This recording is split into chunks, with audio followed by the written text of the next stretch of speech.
It's Cybersecurity Awareness Month. LifeLock is here with tips to help protect your identity. Use strong passwords, set up multi-factor authentication, report scams, and update your software. And for comprehensive identity protection, LifeLock is your best choice. LifeLock alerts you to suspicious uses of your personal information and fixes identity theft, guaranteed, or your money back. Start your protection today with a 30-day free trial at LifeLock.com. Use promo code NEWS. Terms apply. 11:30 The Tiger, your home for LSU sports, powered by Jack Spring Electric.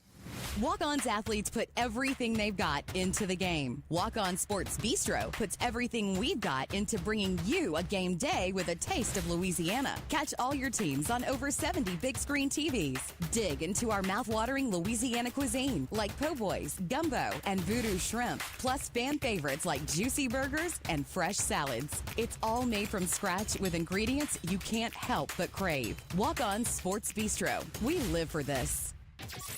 When I think of the unsung hero in high school football, I think of that player that does all the little things. All the things that the coach asks that player to do, they're taking care of it. When the star of the team goes down, maybe it's that unsung hero that fills the void. Once again, not necessarily getting the accolades, but getting the job done. And that's what Goodwill Industries of North Louisiana has been doing since 1926. They bring you the unsung hero on our Friday night shows as well throughout the week. Goodwill Industries of North Louisiana, an unsung hero themselves. Keeping you up to date on everything associated with LSU, River Cities Lighting. The LSU updates at the bottom of the hour, every hour of the Tim Fletcher Show, brought to you by River Cities Lighting, 3908 Shed Road, rivercitieslighting.com, bringing bright ideas to people every day.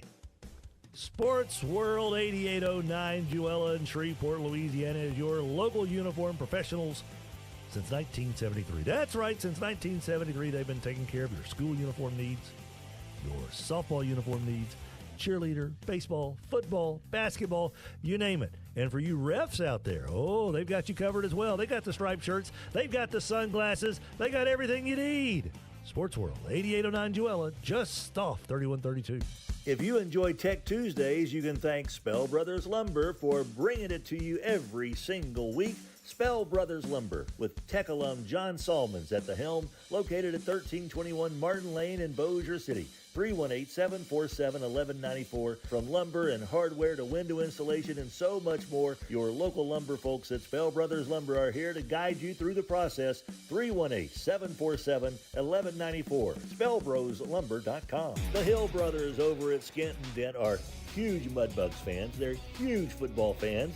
They're basically fans of Shreveport-Bossier, and you know who's a fan of theirs? Shreveport-Bossier. It works both ways. Skent-N-Dent, up to 50% off on appliances, furnishings. Okay, it's got a little scratch. Can you see it? A little dent? I don't see it. Why would you care? Just collect the savings and enjoy Skent-N-Dent, 814 Shreveport-Barksdale Highway. The easiest way to reach us on the show is through the Live Oak Waste text line, 318-GUY-PILE, 318-489-7453. Brought to you by Live Oak Waste, liveoak-environmental.com. If your dumpster hasn't got the Live Oak logo, that's just trash. Tiger weather now. Dry weather for the work week with high pressure locked in and not really allowing any fronts in for mid-October. Our next chance for thunderstorms coming in for the weekend, Saturday afternoon. 62 overnight tonight. Tuesday and Wednesday, sunshine, high temps in the upper 80s. I'm meteorologist Scott Larimore at the Weather Channel. KWKH and K277DO Shreveport, 103.3 FM and 1130 The Tiger. Bossier City's home for LSU sports, a Town Square Media station. The following is a paid program. Participants of this program are not employees of this station, and their views, opinions, and claims do not necessarily represent those of Town Square Media, its employees, or advertisers. The following program is paid for by Tim Fletcher.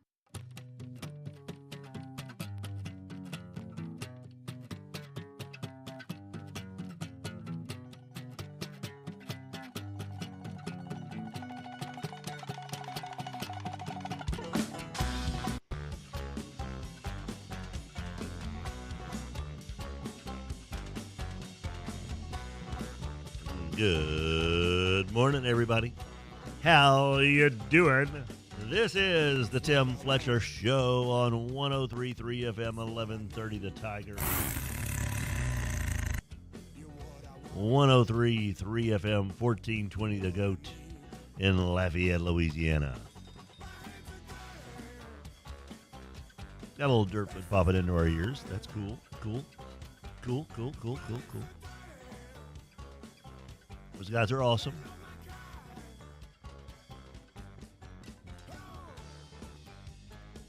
I don't know if you guys are aware of this, but my name is Tim Fletcher, and Alsco is our presenting sponsor of our show, and Alsco is so cool when it comes to facility care, uniform care, washroom supplies, and so much more. They're the ones to go to, and they cover the whole state. Alsco.com, that's ALSCO.com. Here locally, 318-636-0404 with Dr. Groove. My friends, you can call us on the Mudbugs Hockey Hotline, 318-725-5945, 318-RALLY-45. Hello. Ed Orgeron, buddy, how the heck? Oh, are you coming to the We're coming. press conference today? And we ain't backing down. Really? Okay. Giddy up. Yeah. Yeah. Well, that's awesome. Mudbugs are in town yet again this weekend, of course. And you know what that means? That means you can go get you some tickets and go to the Mudbugs game, huh? 318-636-7094. Go to mudbugshockey.com. The Bugs take on the New Mexico Ice Wolves Friday and Saturday night. It's Glowtoberfest for the series. Glowtoberfest. Get your rave on with the Mudbugs. My friends, you can text us on the Live Oak Environmental text line, 318-GUY-PILE, 318-489-7453. Live Oak Environmental. Dude, they are so awesome. If you've got dumpster service problems, well, first of all, I'm sure that the logo on your dumpster isn't the Live Oak logo because you'll notice that it's just trash. If you have the Live Oak logo, you're in great shape. You got the good guys, the Live Oak crew, the Walters family. 318-230-7125, 318-230-7125. Live Oak ENV.com for more information. My friends, the early riser portion of our show is presented to you by Sports World, 8809 Joella, just off 3132. Sports World, your local uniform pros who are having their big sidewalk sale November 1st.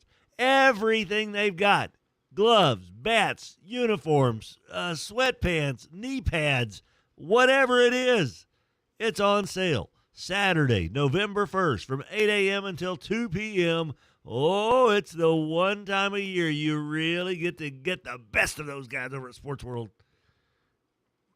They are knocking off prices like you wouldn't believe. Take advantage of the guys at Sports World with their huge sidewalk sale, Saturday, November 1st, from 8 a.m. until 2 p.m.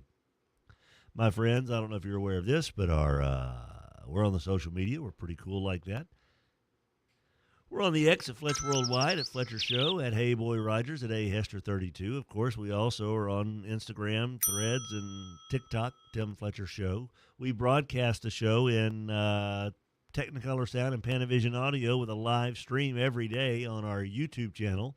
Just look up Tim Fletcher Show. It's on the Tim Fletcher Show Facebook page, as well as on X at Fletcher Show. And after the game is over, when the clock strikes 0 after 4 quarters of action, we upload each and every hour of radio into the stratosphere so that you, my friends, can download to your heart's content from wherever you get your podcast from.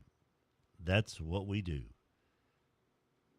That's what we do. Time now for your SEC update. Brought to you by Bo Harris Wealth Management. Who you are right now on October 14th, 2025 is the person who is most responsible for taking care of who you're going to be 5 years, 10 years, 20 years down the road. Who's going to take care of your family down the road? You're the person who has the most control over that. And Bo would love to have a cup of coffee with you in your present self so that you can help take care of your future responsibilities. Time now for the SEC update. The football players of the week have been announced. No surprise, surprise, surprise. Ty Simpson of Alabama, the offensive player of the week. He went 23 of 31, had 3 touchdowns, 9 different targets in the Alabama takedown of Missouri, 27-24. He also completed 3 passes on 4th down to help Alabama finish a perfect 3 of 3 on 4th down conversions. And he also had 10 carries with a team-long 20-yard run. Defensive player of the week. Malik Muhammad, defensive back out of Texas, had 2 picks along with recording a tackle for a loss and a PBU to help Texas keep rival Oklahoma out of the end zone in a 23-6 victory in the Red River Shootout. Special teams player Ryan Niblett, punt returner for Texas, registered the first punt return touchdown of his career with a 75-yard score that pushed Texas from a 13-6 advantage to a 20-6 with just under 10 minutes to play. Max Gilbert of Tennessee, the place kicker, also got special teams honors, was a perfect 4 of 4 on PATs and hit 2 of 2 field goals. All of those proved to be big as Tennessee held on to beat Arkansas 34-31. He made a 37-yarder and had a 50-yard field goal. Offensive lineman of the week is Monroe Freeling out of Georgia. Had 4 knockdown blocks and allowed no pressures or sacks during Georgia's 20-10 win at Auburn. Defensive lineman, edge rusher Colin Simmons of Texas. He is a bad man. Had 2.5 sacks as part of a 5-tackle night. Helped keep those Oklahoma Sooners at bay. And freshman of the week, Braylon Staley, wide receiver out of Tennessee, had the first 100-yard receiving game of his career. Finished with 6 grabs for 109 yards in the 34-31 win. In the first half alone, he had 5 catches for 105 yards. Late in the second quarter, he had a 42-yard catch. That's the second longest catch of his career.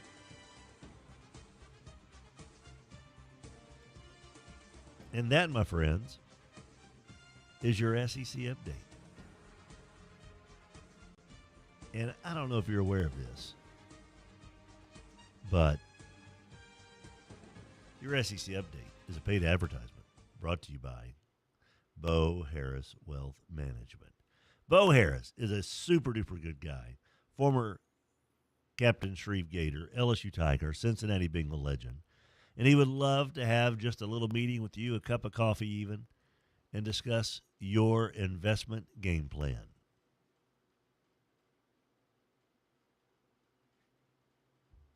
Bo Harris, Certified Financial Planner, CFP, Certified Investment Management Analyst, CIMA, securities offered through Wells Fargo Advisors Financial Network, LLC, WFAFN, member SIPC. Bo Harris Wealth Management of Conservative Financial is a separate entity from WFAFN. Get in touch with Bo at 318-670-3101. BoHarrisWM.com.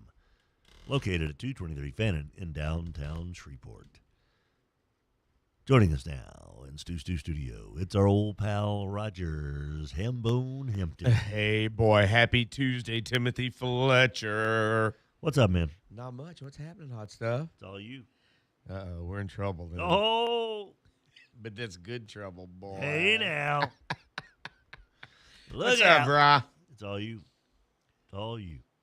How was your Monday, sir? It was chill, to be honest with you. Okay. It's kind of chill. All right. Okay. Caught up on the soaps. Saw my Happy Days, my Laverne and Shirley, and 2 really good love boats. Whenever you can see red buttons, it's it's a good day. That's what you want. That's what you want. But as long as Captain Stubing's there to hold down the old fort, Sure. we're good. Yeah. Gavin McLeod, you old saw dog, you. That's what he is. So what's up? Nothing that happened yesterday in sports, did it? No, nothing. Okay, all right. No, I think it's kind of a boring day. No championship baseball series or anything in the AL or the NL. So no Monday day night off. Day off for the NFL. Okay. No news out of the NFL. No news out of college football. Kind of a blah day. Okay. Yeah. So, anywho, yeah, it was a big night. Good stuff. The Atlanta Falcons look pretty decent. Bijan Robinson, who Raheem Morris, the head coach of the Falcons, repeatedly is called the best player in the NFL, looked like it last night. That dude's something else whenever he's right. And I don't know if it's the offensive line that struggles sometimes, if it's the play calling, or if he just kind of gets in a mental funk or a physical funk or whatever. But when he is on, he is really, really fun to watch, even though he plays for the worst team in the world. I think I would cheer for North Korea versus the Falcons. But he is a hell of a player, man. And last night he showed up and showed out. And the Falcons' defense showed up and showed out as the Dirty Birds pick up a nice 24-14 win over Josh Allen and the Buffalo Bills. Bijan finished with 170 yards rushing, 68 yards receiving. Drake London had a big game, 10 catches, 158 yards. And as they said a couple of times during one of the highlight portions of the show or whatever, so that was a man touchdown for Drake London. He had a man draped on him at the 2-yard line and still was able to palm the ball and reach across and not fumble it. Cracked the plane of the goal line with it to get the touchdown, was taken to the ground and still never lost the ball in one hand. Like, how come there are guys that lose the ball just walking by themselves to the goal line when Drake London can sit there and have one or two guys draped on him?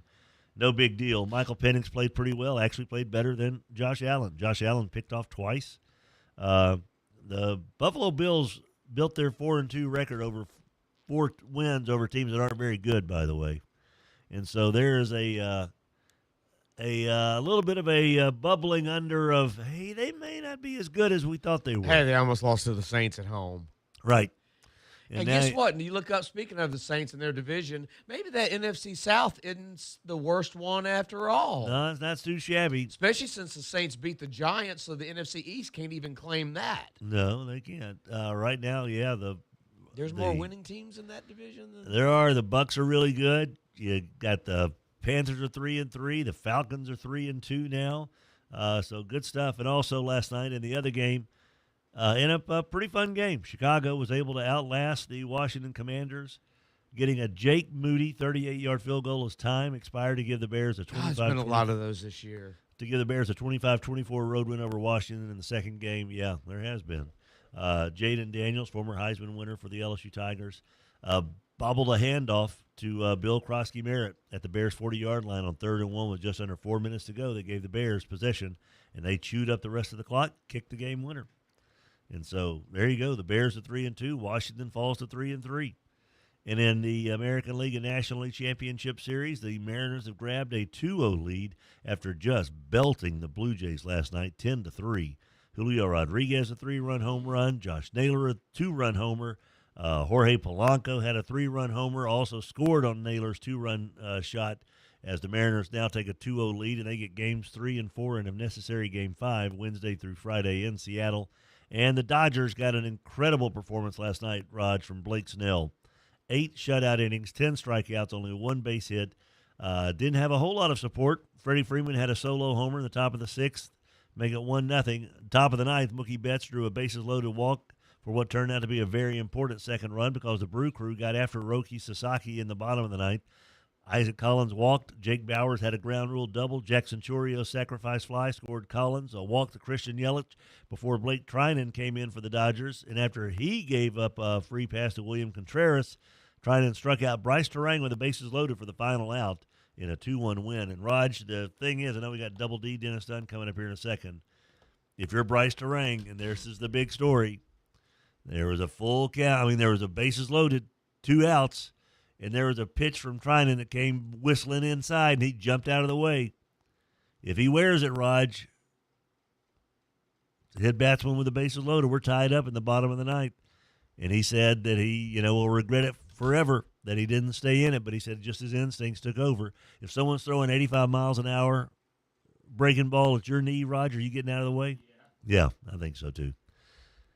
After the David Fry incident, I'm getting out of it anyway. Yes. Anyway. Yep. So, and even, Murph, who's such a good dude, the Brewers have, Pat Murphy's just an incredible, nice human being. And he said the same thing. He goes, look, that's just human nature. He said, it's coming at him. He's going to get out of the way. He said, how do you tell someone to sit there and wear something that they've been their whole life they're jumping out of the way? And so there are a lot of people who said, man, that was Robin Yount, Gorman Thomas, they'd have stayed in there. No, they'd have got out of the way too, more than likely. There's very few people in that heat of the moment in an American League Championship or National League Championship Series game, bases loaded, 2 outs, are going to think, hey, what if he throws inside and I think I might just stay inside. Oh, there was strike 3 right down the middle. I guess I should have been thinking about what happens if he hits me. So there you go.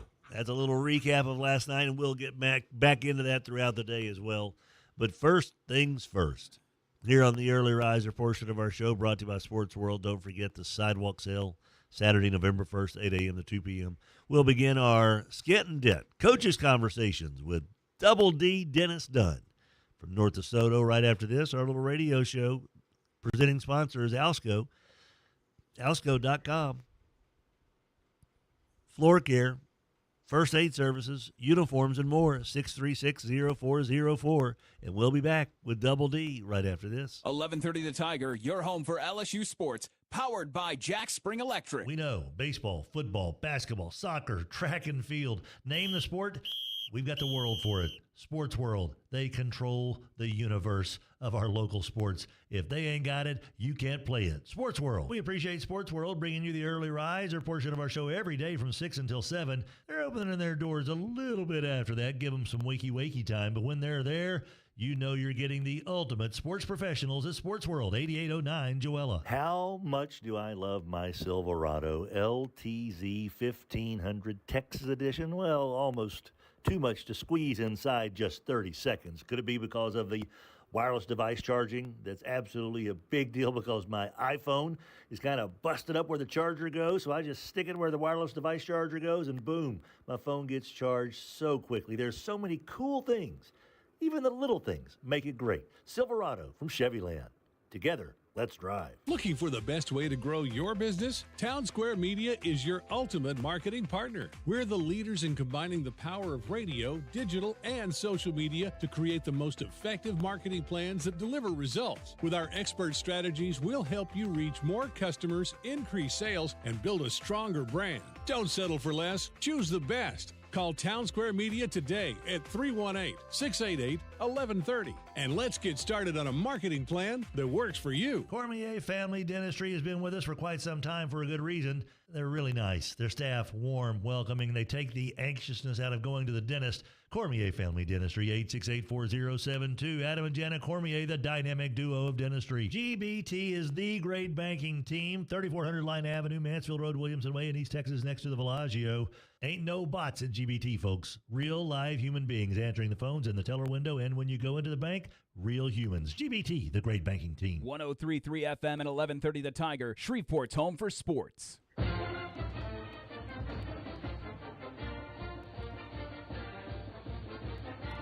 Welcome back, everybody. Tim Fletcher Show with Rogers Hampton coming to you live on this lovely Tuesday, October 14th, 2025 on 1130 The Tiger and 1420 The Tiger down in Lafayette, Louisiana. Alsco, our presenting sponsor, alsco.com. When it comes to your uniform, linen, and facility care needs, there's nobody better. Get in touch with Alsco, 318-636-0404. And thanks to Sports World, don't forget their big sidewalk sale, 8 a.m. to 2 p.m., Saturday, November 1st. Big discounts on bats, gloves, athletic gear, helmets, knee pads, whatever it is they have. It's going to be out there on the sidewalk, and it will be on sale for the big sidewalk sale at Sports World, Saturday, November 1st from 8 a.m. to 2 p.m. And don't forget, Porter's Cleaners, in by 9, out by 5. Get your dry cleaning turned in by 9 this morning. It will be ready for you by 5 this evening. Joining us now on the Mudbugs Hockey Hotline, as part of our Skent-N-Dent Coaches Conversation, your head coach of the North DeSoto Fighting Griffins, the undefeated, number 1 ranked North DeSoto Fighting Griffins. It's Double D Dennis Dunn. Hey, Dennis, how you doing, sir? Good morning, Fletch. How are you? We are A-OK, buddy. I tell you what, you guys took care of business against Minden in a way that I think a lot of us did not quite expect, to be honest. 63-13. once again, your fellas got out there and got it done. And for the first time, kind of really depended a lot on Luke Delafield for the first time this year. And he showed up with 222 yards passing and 5 touchdowns, no picks. Dennis, did you see a 50-point win occurring at the pit? No, to be honest, we didn't. I mean, they had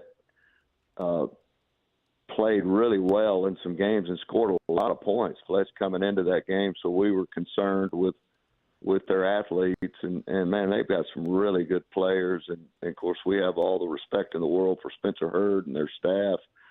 And for our defense to shut that team down that had scored 48 points the week before and 51, and man, they could score a lot of points fast, and our defense was just lights out, and created 5 turnovers, gave us short fields, and you mentioned Luke has been a field general all year, and to come up big, we knew there was going to be a time where our receivers would grow up, and it was a game where they decided they were going to put as many as they could in the box to stop the running game, and our receivers had to come up big. And early on, they didn't play great, but about midway through the second quarter on, they grew up. I think this is the week we'll point back to and say that was the week that Luke had brought them along, but they finally grew up and made some big plays down the stretch. And Miller Warren really big in the pass game, 4 catches, 93 yards, a couple of scores. Kai Johnson really has played well and played extremely well the other night. So Colton McClure, several of those young receivers grew up, and Braylon Lattin again was outstanding. You mentioned the defense. Porter Doyle had 15 tackles, 3 of those tackles for a loss. What was it that the defense was just able to do where they were so dictatorial in how this game was going to be played? Well, I think our coaches do a great job of finding out, in their scouting reports, what are you going to do? What do you do best? And I think our guys did an outstanding job of putting our defense in position to shut down what they do best, and then they got to go. They got to do something else. And if we felt like if we could get them into throwing situations, then we would be, in position to have a good night, and that's what we did. We first downs was big. I mean, we kept them in 2nd and 9, 2nd and 11, 2nd and 10, long second downs, and then create the turnovers. I mean, we had 3 interceptions, 2 fumbles, gave the offense short fields much of the night. So a lot of credit. Again, you mentioned Porter Doyle, big night, but also Hayden Bell, another big night with some, he calls 3 of those turnovers, had 1 of the interceptions. So, just an overall outstanding defensive effort. And then our offense just continued to do what we do. And it led to an outstanding victory at the pit. I thought it was a heck of an effort by all 3 phases of our game. Yeah, I think that's a good way to put it. I mean, I don't know if you're willing to say that's the most complete game that you guys have played since you've beaten West Monroe and Northwood among some others out here in Center, Texas, but it just kind of felt like that maybe this was the most complete game that you guys have played all year. Yeah, I mean, again, I don't want to sit here and say there's a lot of football left to play, but I think it was a step towards being who we think we can be. I think there's still a lot of room for improvement. Of course, a coach is never satisfied. We have areas that we can see improvement in, and those are the things we'll work on every week. Our biggest opponent many times is ourselves. We had a couple of fumbles the other night that were uncharacteristic. So ball security is something we need to continue to work on so that later on that's not a nemesis for us.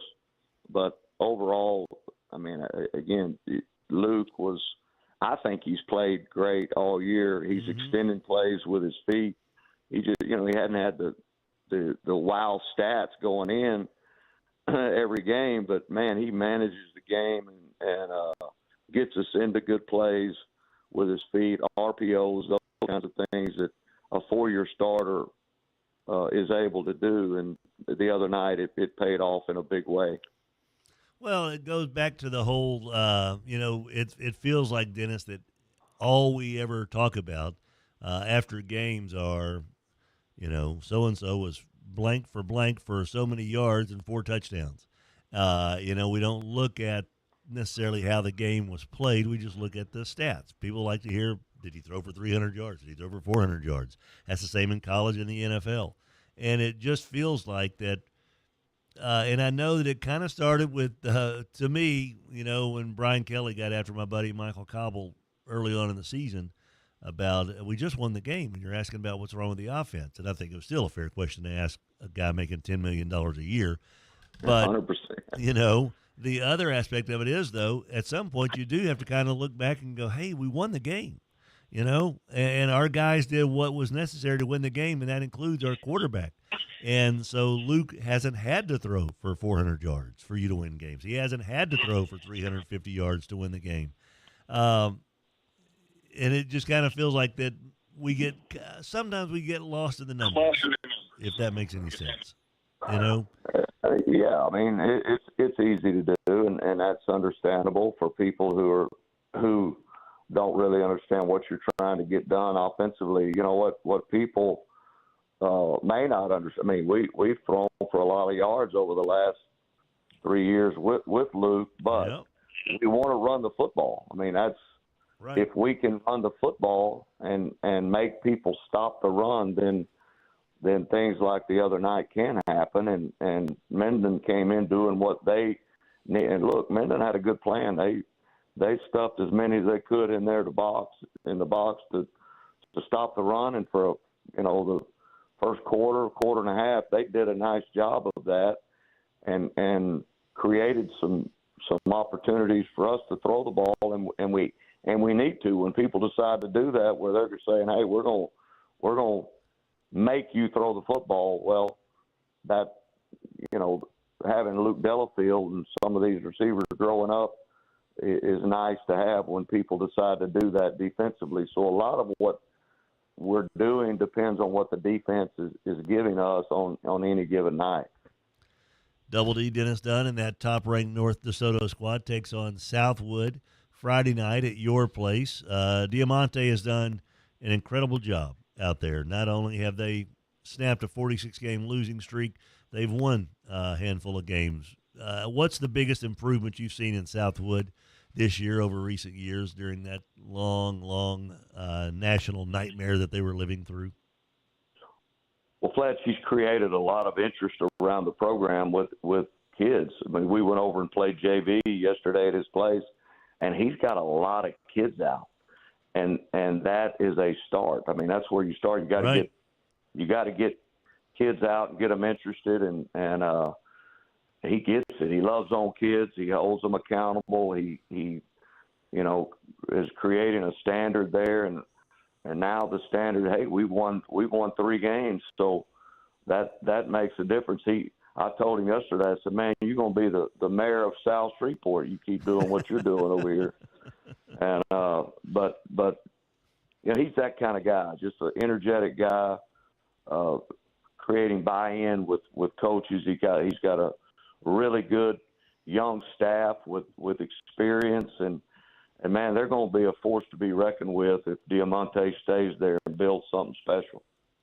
It's amazing how I know that the other guys who have been there have tried the exact same kind of formula where you try to get more interest. You preach positivity. I don't know what it is that Deaumante and his crew have done necessarily that has tapped in that, the others have tried as well. And, the other guys who've tried it were good coaches as well. But it just – Well, I told him, Fletch, yesterday, just stay the course. I mean, championships aren't built on speeches and one-year wonders. They're built on habits, repeated over time. And if he'll do that and create a standard and hold people to the standard, set the expectations, and then that's when it comes. Guys who think that this is an overnight kind of process is wrong. I mean, that's what's wrong with college football. They expect you to win now and win with one-year players. They've created an impossible environment in college football for a guy to come in to take 4 or 5 years to build something special. It's almost impossible. That's why I love high school football and the opportunity to do what Deaumante has the opportunity to do. And if he'll stay with it, there's enough talent in South Shreveport over there. If he'll create a standard and hold the expectation high and build it on habits repeated every day, they'll be very, very good in the near future. I completely agree. I think that's just part of it. Stick with it and have the administration stick with it as well, and good things can happen. We'll see if the Southwood Cowboys can take the biggest step they've ever taken in the last 4 or 5 years when they take on the number 1 North DeSoto Fighting Griffins down in Stonewall. I know it's expected to be a Fighting Griffin large margin of victory, but hey, man, that's why you get out there and check and see what happens after 48 minutes of football. North DeSoto is flying high right now, clicking on all cylinders. And it's thanks in large part to this fellow right here, Double D, Dennis Dunn, and his coaching staff have done an incredible job. And these boys are, I tell you, every week what West Monroe does, you're like, okay, that makes that game way back on September 19th look even better. So just fun stuff, man. I can't believe that we're already in week 7 of the high school football season. Yes, it's crazy. Pretty amazing how fast it goes. The older we get, the faster they go, right, Fletcher? No one told us that was going to happen, Dennis, when I was a kid. I'll tell you that much. I tried to take a little bit more time to appreciate stuff, buddy. Double D, Dennis Dunn, thanks for jump-starting our day here with our Coaches Conversations. Have a good time this week, Dennis. I hope your boys play hard. Sure, man. Appreciate all you do for kids, man. Oh, you bet.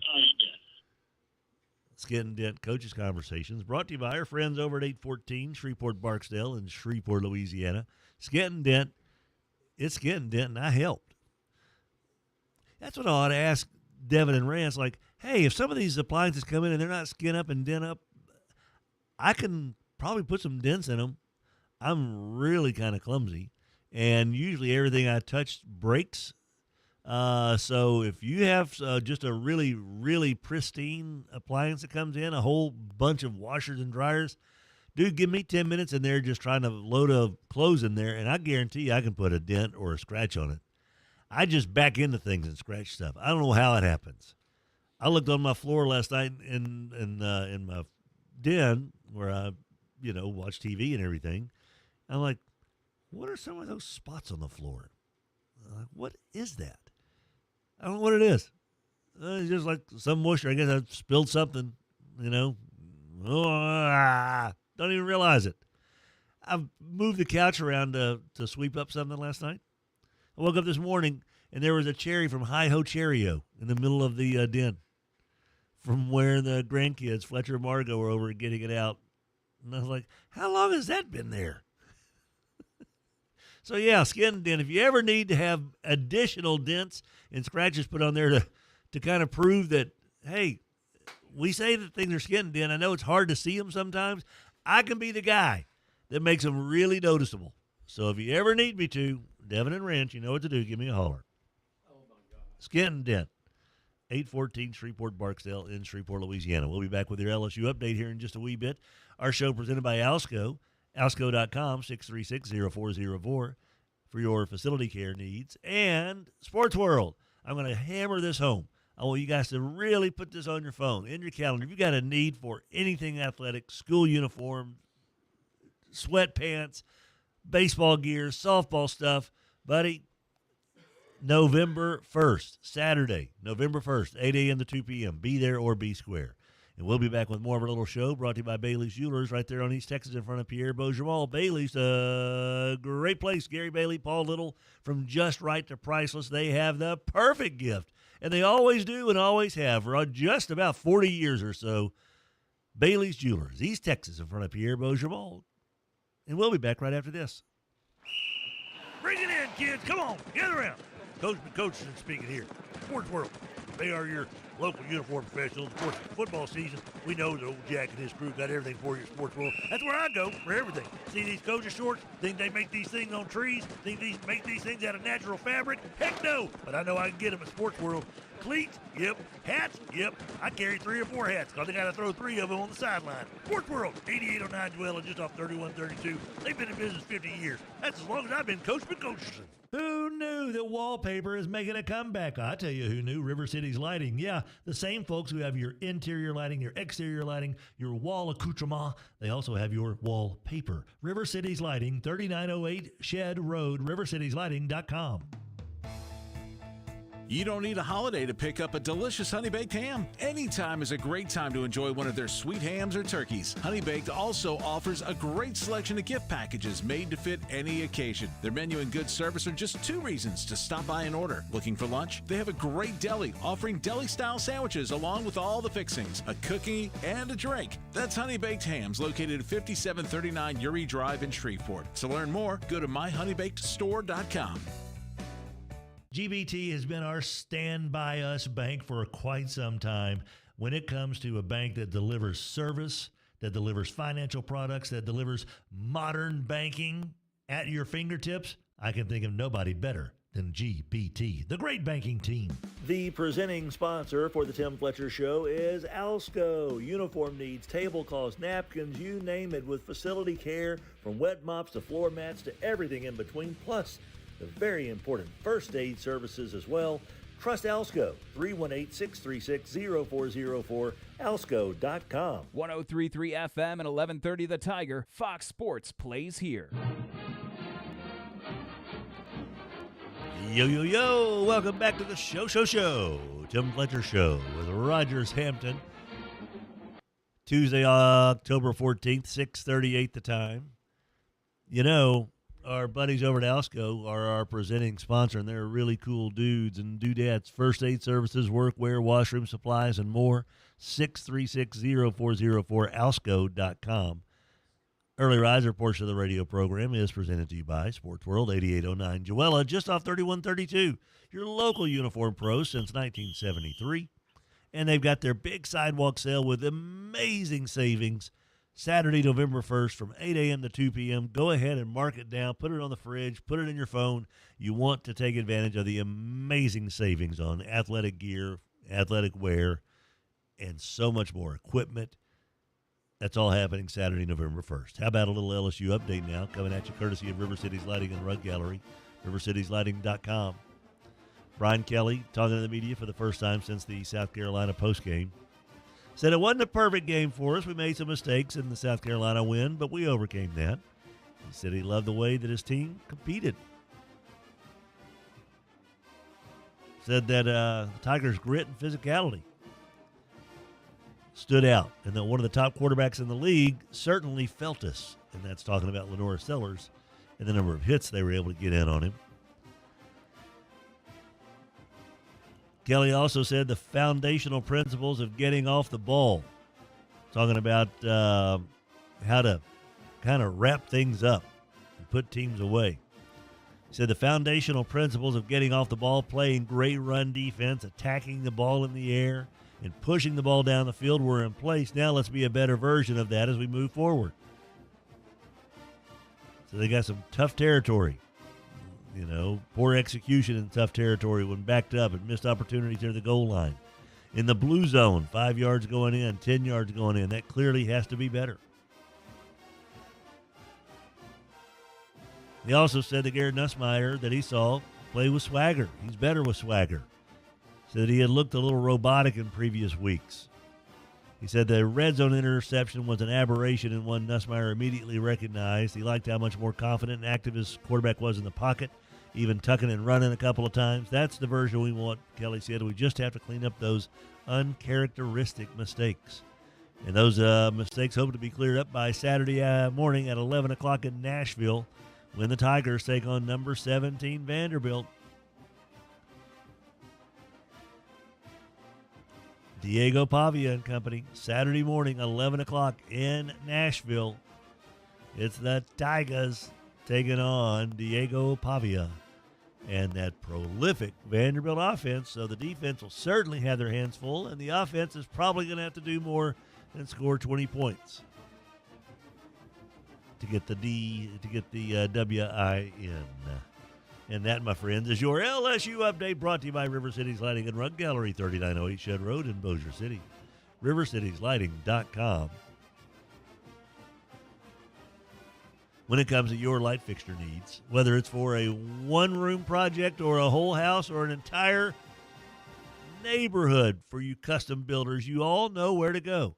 Whether it's one fixture or 100 light fixtures, River Cities Lighting and Rug Gallery has been able to take care of folks for a long, long time. 13 years, bringing bright ideas to people every day. Kevin, Lori, Heather, and Courtney, all available to help you at 3908 Shed Road in Bossier City, Louisiana, bringing bright ideas to people every day. RiverCitiesLighting.com. Ham bonus here. When we come back, we've got more of our Skent-N-Dent High School Coaches Conversations. We'll head down to Manny and talk with Tyler Hassell. That's all coming up here in just a wee bit. Our show presented by Alsco. Thanks as well to the Chop Shop. Chop Shop's open today. Of course, they've got smash burgers at lunch, but they've also got grab-and-go meals like dirty rice. They've got grab-and-go meals like stir-fry in a bag. They've got ground beef that just makes a big difference, whether you're grilling burgers or making it part of a stuffed bell pepper or dirty rice yourself, or, man, oh, man, spaghetti and meat sauce, meatballs, chili, whatever it is you're putting your ground beef in. Don't you want the best ground beef you can put in there? And the best ground beef comes from local farms, because they know, and you know, that those animals are being treated the right way as they are brought to earth and brought to life. And just amazing how much care goes into clean farming. And that's what we get with these local farms around here, you know. And that includes, of course, the Samples and Sample Farm, who is right there with Chop Shop, your whole animal butchery at 724 Azalea Drive. Locally farm-raised beef, pork, chicken, eggs, as well as dairy products from Morrell Farms. Carter Farms, I think, has the honey out there. Just good stuff. It is the good stuff. Eat clean, live dirty. Chop Shop, 724 Azalea Drive. If you have not been there, you owe it to yourself to go get the best meat you can find in town. And we'll be back right after this. Woohoo! Hear that? That's what having fewer hot flashes and night sweats can sound like. Veoza is the #1 prescribed hormone-free treatment FDA approved for moderate to severe vasomotor symptoms, also known as hot flashes and night sweats, due to menopause. Veoza can cause serious side effects, including liver problems. Your doctor will do blood tests before and during treatment. Stop Veoza and call your doctor if you have symptoms of liver problems, such as feeling more tired than usual, decreased appetite, nausea, vomiting, itching, yellowing of the eyes or skin, pale stool, dark urine, or stomach pain. Don't use Veoza if you have cirrhosis, severe kidney problems, kidney failure, or take CYP1A2 inhibitors. Ask your doctor about Veoza. To learn more, call 1-866-239-1637 or go to veoza.com. That's VEOZAH.com.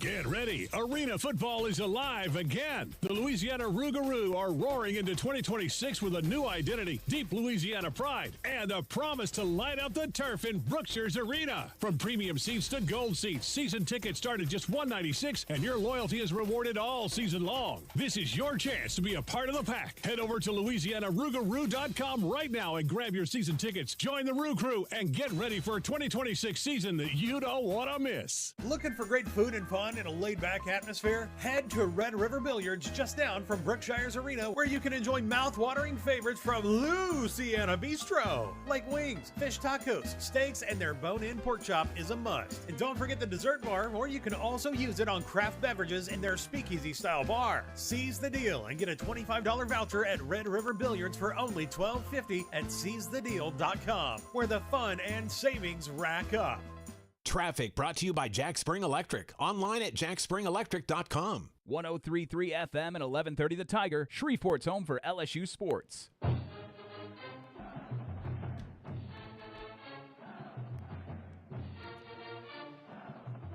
Welcome back, everybody. Tim Fletcher Show, Rogers, Hambone, Hampton. Our show, of course, presented every day by the wonderful human beings at Alsco and Alsco.com. Alsco, 318-636-0404. 318-636-0404. Of course, the early riser portion of the show is brought to you by Sports World. Yes, sir. Sports World. 8809 Joella, just off 3132. Your local uniform pro since 1973. They've got their big sidewalk sale coming up Saturday, November 1st. Big savings, huge savings, the biggest, best savings. No one's going to have bigger savings than Sports World, 8809 Joella, Saturday, November 1st. Sidewalk sale, 8 a.m. to 2 p.m. Joining us now on the Mudbugs Hockey Hotline as part of our Skent-N-Dent Coaches Conversation, your head coach of the Manny Tigers. It's Tyler Hassell. Hey, Tyler, how you doing? Morning, Fletch. How's it going, buddy?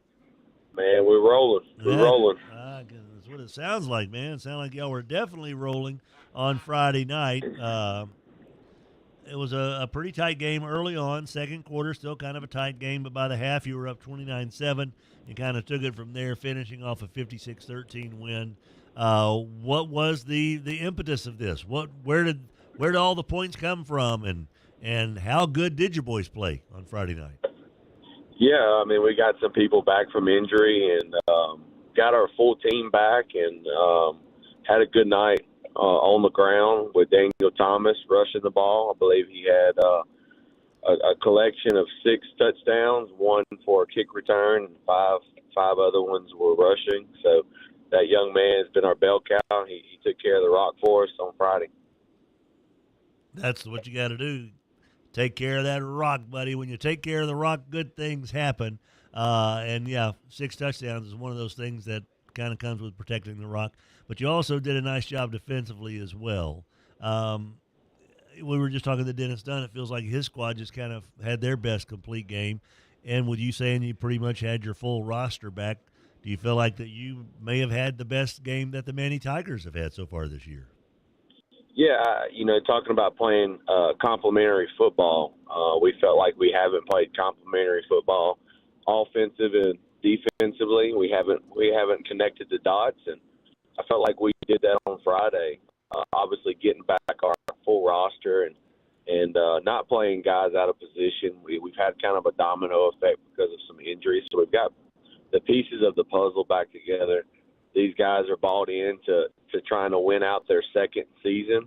We completed non-district play. We moved into district play this past week and put 1-0 on the board for district play, and we're trying to go for 2-0 this week. What's the key to going 2-0 when you take on a Winfield squad at your place Friday night? Yeah, Coach Keller has Winfield looking good. Mm-hmm. The offensive coordinator is Tommy Tharp, who has a stint, of championship runner-up at Mangum. He built that program up at Mangum, and it's kind of bounced around. He ended up back at Winfield. They have a really strong offense, and for us to win this game on Friday, we're going to have to play some tough defense. And I was proud of how we played this past Friday and kind of put a complete game together. But to beat this Winfield team, you definitely got to bring it in the trenches. You got to stop their rush and attack. Both teams are going to be rushing the ball. The game may be over by 8:30. I mean, it may be a quick one. So I get it. But we're looking forward to this matchup. Manny Winfield matchup's always a special one, and looking forward to those guys coming into John W. Curtis Stadium on Friday. Well, and of course, Coach Keller's a really good dude. Did a fine job at Red River, and of course, you know a thing or two about Coach Keller as well. Haven't been with him at Red River, and so what is it about this guy that he's able to get the best out of kids? It feels like. Yeah, I mean, he's just a man of character. Byron's a man of character. He joined our staff in 2021 and 2022. We won a state championship together at Manny. I've known Byron for years. Our families are close. He's extended a an invitation for me to join him at Red River, and I coached with him at one season. And Byron's just a man of character. He does a fantastic job of investing in those kids and preaching good habits and making boys into men. And when you do the little things like that, you know, football takes care of itself. So I got a lot of respect for that man. So not only has he done a nice job developing players, but he does a good job developing young men, and that's something that we want. I think everybody wants their coaches to do, and I know that's exactly what you're setting out to do as well there in Manny. How good did it feel to get those 3 losses put behind you and no longer have to worry about a 5A squad like Ash or a 4A squad like Leesville? Don't have to play anybody with those roster sizes, anybody who has that kind of population pool to choose from. That's all done. How does that feel to get that in the rearview mirror?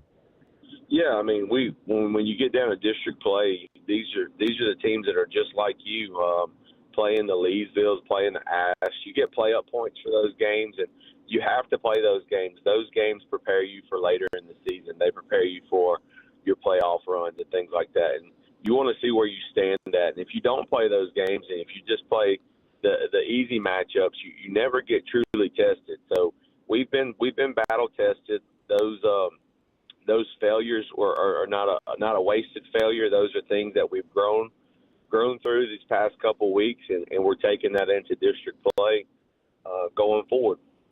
Is there anything you've noticed that's been a pattern this year in Manny football games? And I'm not, whether it's an officiating pattern or whether it's a timing pattern or just something that has kind of been a common denominator in Manny football games this year, good or bad? Yeah, I guess a pattern for us has been our rushing attack for us. I mean, I feel like we're running the ball really well. Offensive line's doing a great job. We're trying to grow in the passing game, and that's been the emphasis the past few weeks. We've had drops, or we've had some inconsistencies in our passing game, and I guess that's a pattern too. That you scout yourself and you see where your deficiencies are and where you need to get better. So that's been a high emphasis the past couple weeks of getting back to trying to throw the ball a little bit more. Huh?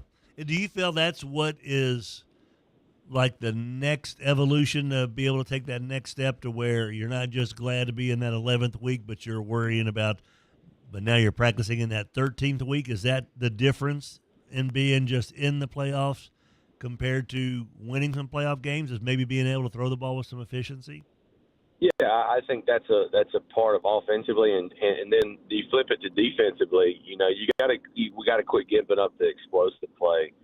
Last Friday we gave up 2 explosive plays, which led to touchdown drives, and those are things that we are scouting ourselves, and we're trying to figure out these patterns, like you said. Where are we really good at? Where are we deficient at? Where do we need to grow at, and where do we need to take our kids to get them playoff ready? And we've discussed this in our program. We play that non-district schedule. We're working on our district schedule, and then we're preparing for that third schedule as well, which is that playoff run. How excited are the folks in Manny to have 3 wins, a district win, a convincing district win? We've asked you this before when you started off the year with those 2 wins and things kind of went a little haywire with the bigger schools that were on the schedule. Are people patient in Manny? Are they, kind of riding the ebbs and flows of a season, or do you just have the full support of the community there now, back in 100%, lock, stock, and barrel? We have loyal fans. If you could have saw the game on Friday, we had a pink out, and then we had a little cheer clinic going on for our young cheerleaders, and then it was youth football night, and our fans are they're just committed. Not only do we bring a good home crowd, we travel well.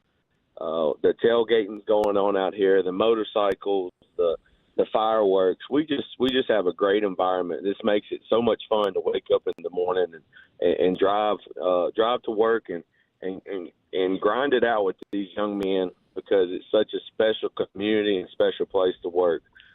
So they don't waver at all. I think they know that we're building a culture here, and that we're going to get this train back on the tracks, and we're doing it the right way. So they understand that we're in it for the long haul, and that you're going to have some growing pains along the way. You're going to have these bumps and bruises, and we're in district play now. We're playing people like us, and we look for wins to follow and keep building this culture.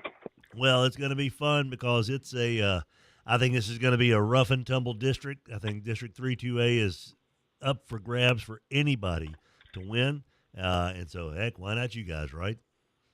Yeah, without a doubt. Why not us? Yeah. But we know we're going to get everybody's best. We know that it's even kill across the board, week in and week out. We got to prepare for four-quarter ball games, and this Friday is going to be an ice bag game. Like I said, it's going to be two physical teams trying to run the football. The game may be over by 8:30, and we got to get ready for that mindset, that mentality going into Friday. He is, of course, the head coach of the Manny Tigers, Tyler Hassell, the pride of Houghton, Louisiana, getting it done there in Manny. 3-3, 1-0 in district play, and hosting good old Byron Keller and the Winfield squad coming up Friday night in Sabine Parish. Be there or be square at 7 o'clock. If you have your motorcycle, show up. If not, bring your 10-speed with a bell on it, and you'll still have some fun there. Coach, always appreciate your time, buddy, and hope things go well for your boys and they play hard for you and come out of it nice and healthy as well. Take care, Fletcher. Y'all have a good morning. Appreciate it, Tyler. Tyler Hassell. It's no hassle to have him on, though, Rod. It really isn't. But, of course, after we leave, after he hangs up, we're hassle-free.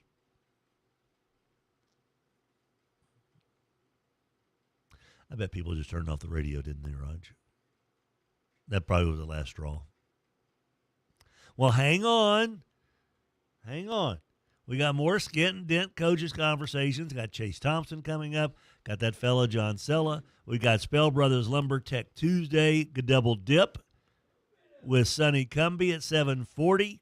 Brooke Stoehr at the top of the 8 o'clock hour. We also have our Morris and Dewett Injury Lawyers Player of the Week nominees, as well as our Player of the Week winner. That's coming up at 7:30. There's a lot of reasons to stick around. My silly dad puns are not a reason not to, That's just kind of one of those things that just slips out every now and then. Like whatever that is out of Rod. What is that? Oh, never mind, Raj. When we come back, we've got your SEC update. We move from the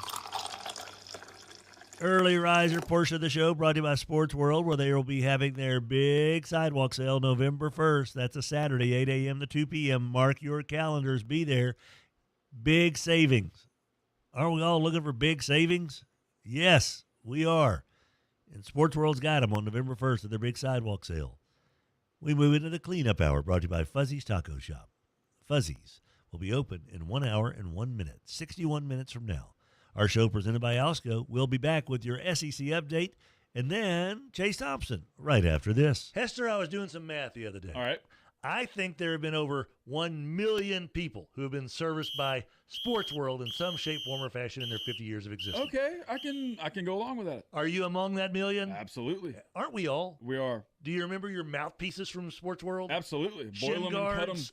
Oh, dude. All that stuff. The tasty stuff. Yeah. Sports World's been around for athletes for 50 years. They'll be around for another 50. Sports World celebrating 50 years.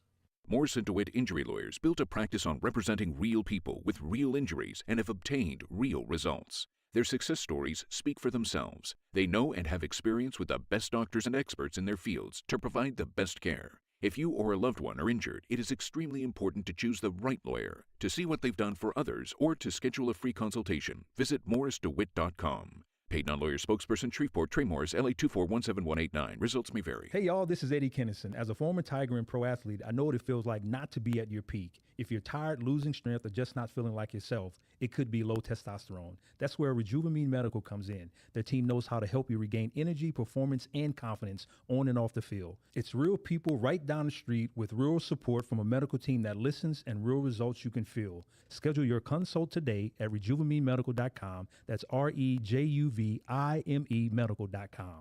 If you enjoy Tech Tuesdays, you can thank Spell Brothers Lumber for bringing it to you every single week. Spell Brothers Lumber with Tech alum John Salmons at the helm, located at 1321 Martin Lane in Bossier City. 318-747-1194. From lumber and hardware to window insulation and so much more, your local lumber folks at Spell Brothers Lumber are here to guide you through the process. 318-747-1194. SpellBrosLumber.com. KWKH and K277D Shreveport, 103.3 FM and 1130 The Tiger. Bossier City's home for LSU Sports, a Town Square Media station. Hey now, welcome back, guys. Tim Fletcher Show with Rogers Hampton. We are coming to you live on this lovely Tuesday, October 14th, presented by Alsco, the Tim Fletcher Show. Alsco, washroom supplies, floor care, wet mops and floor mats, bringing you all the hits from the 80s and 90s. Alsco.com, 318-636-0404. Alsco.com. Our cleanup hour is brought to you by Fuzzy's Taco Shop, 4600 East Texas in Bossier City, Louisiana. Fuzzy's Taco Shop opens in 58 minutes, and they've got breakfast tacos and breakfast burritos that are going to make your heart sing and your tummy get nice and fuzzy. That's at 8 o'clock this morning. Be there or be square at 4600 East Texas in Bossier City, Louisiana. Time now for an SEC update. It's coming at you courtesy of our friend Bo Harris and Bo Harris Wealth Management. Bo Harris says, look, at every client meeting, the first question he's going to ask is, what are you thinking about when you're lying wide awake at 2 in the morning? That's what he wants to address, because Bo Harris sells peace of mind.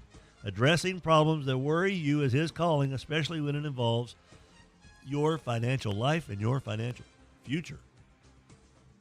Bo Harris Wealth Management bringing you this SEC update. Well, the SEC basketball media days are going on, so that means we've got SEC projections. And so the order of finish, as voted on by the folks there at the SEC, the media who have assembled, dead last, South Carolina. Men's basketball, by the way, not women's. At 15th, your LSU Tigers. Georgia, Texas A&M, Oklahoma, Vandy, Mississippi State. Texas is picked to finish 9th in the conference. Ole Miss ahead of that. Missouri at 7, Auburn at 6, Arkansas woefully underrated at 5, Alabama at 4, Tennessee 3, Kentucky number 2, and the Florida Gators are your preseason pick to win it all. As far as first team all preseason SEC, Alex Condon of Florida is one of the main reasons why they are picked to be the champions, because he's really good. Josh Hubbard of Mississippi State, Otega Owa of Kentucky, who feels like he's actually been there for 3 years maybe. Tahad Pettiford of Auburn and LeBaron Filan of Alabama make the first team. Nate Ament out of Tennessee, Boogie Fland of Florida, who, of course, was an Arkansas Razorback last year. That kind of sucks. The Boogie Fland is now a Florida Gator. Jacoby Gillespie of Tennessee, Thomas Hall of Florida, and Mark Mitchell of Missouri are second team. The third team features Malik Dia of Ole Miss, Aiden Holloway of Alabama, Carter Knox of Arkansas, Jalen Lowe of Arkansas, and of Kentucky, and DJ Wagner of Arkansas. And your SEC Player of the Year preseason is Otega Owa of Kentucky. And that's your SEC update. The SEC update is a paid advertisement for Bo Harris Wealth Management. Bo is a former Captain Shreve Gator, LSU Tiger, and Cincinnati Bengal legend. He would love to have a cup of coffee with you to discuss your investment game plan. Bo Harris, Certified Financial Planner, CFP, Certified Investment Management Analyst, CIMA. Securities offered through Wells Fargo Advisors Financial Network, LLC, WFAFN. Member SIPC. Bo Harris Wealth Management of Conservative Financial is a separate entity from WFAFN. Bo Harris Wealth Management, located at 223 Fannin in downtown Shreveport. Bo Harris, WM.com. Good morning, Adam Hester. Yep. How you doing? Good. Joining us now on the Mudbugs Hockey Hotline,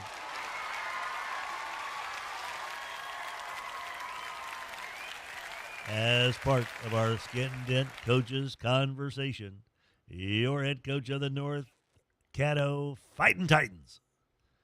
It's good old Chase Thompson. Hey, Chase, how you doing, buddy? I'm doing well this morning. How you doing, Tim? I am A-OK.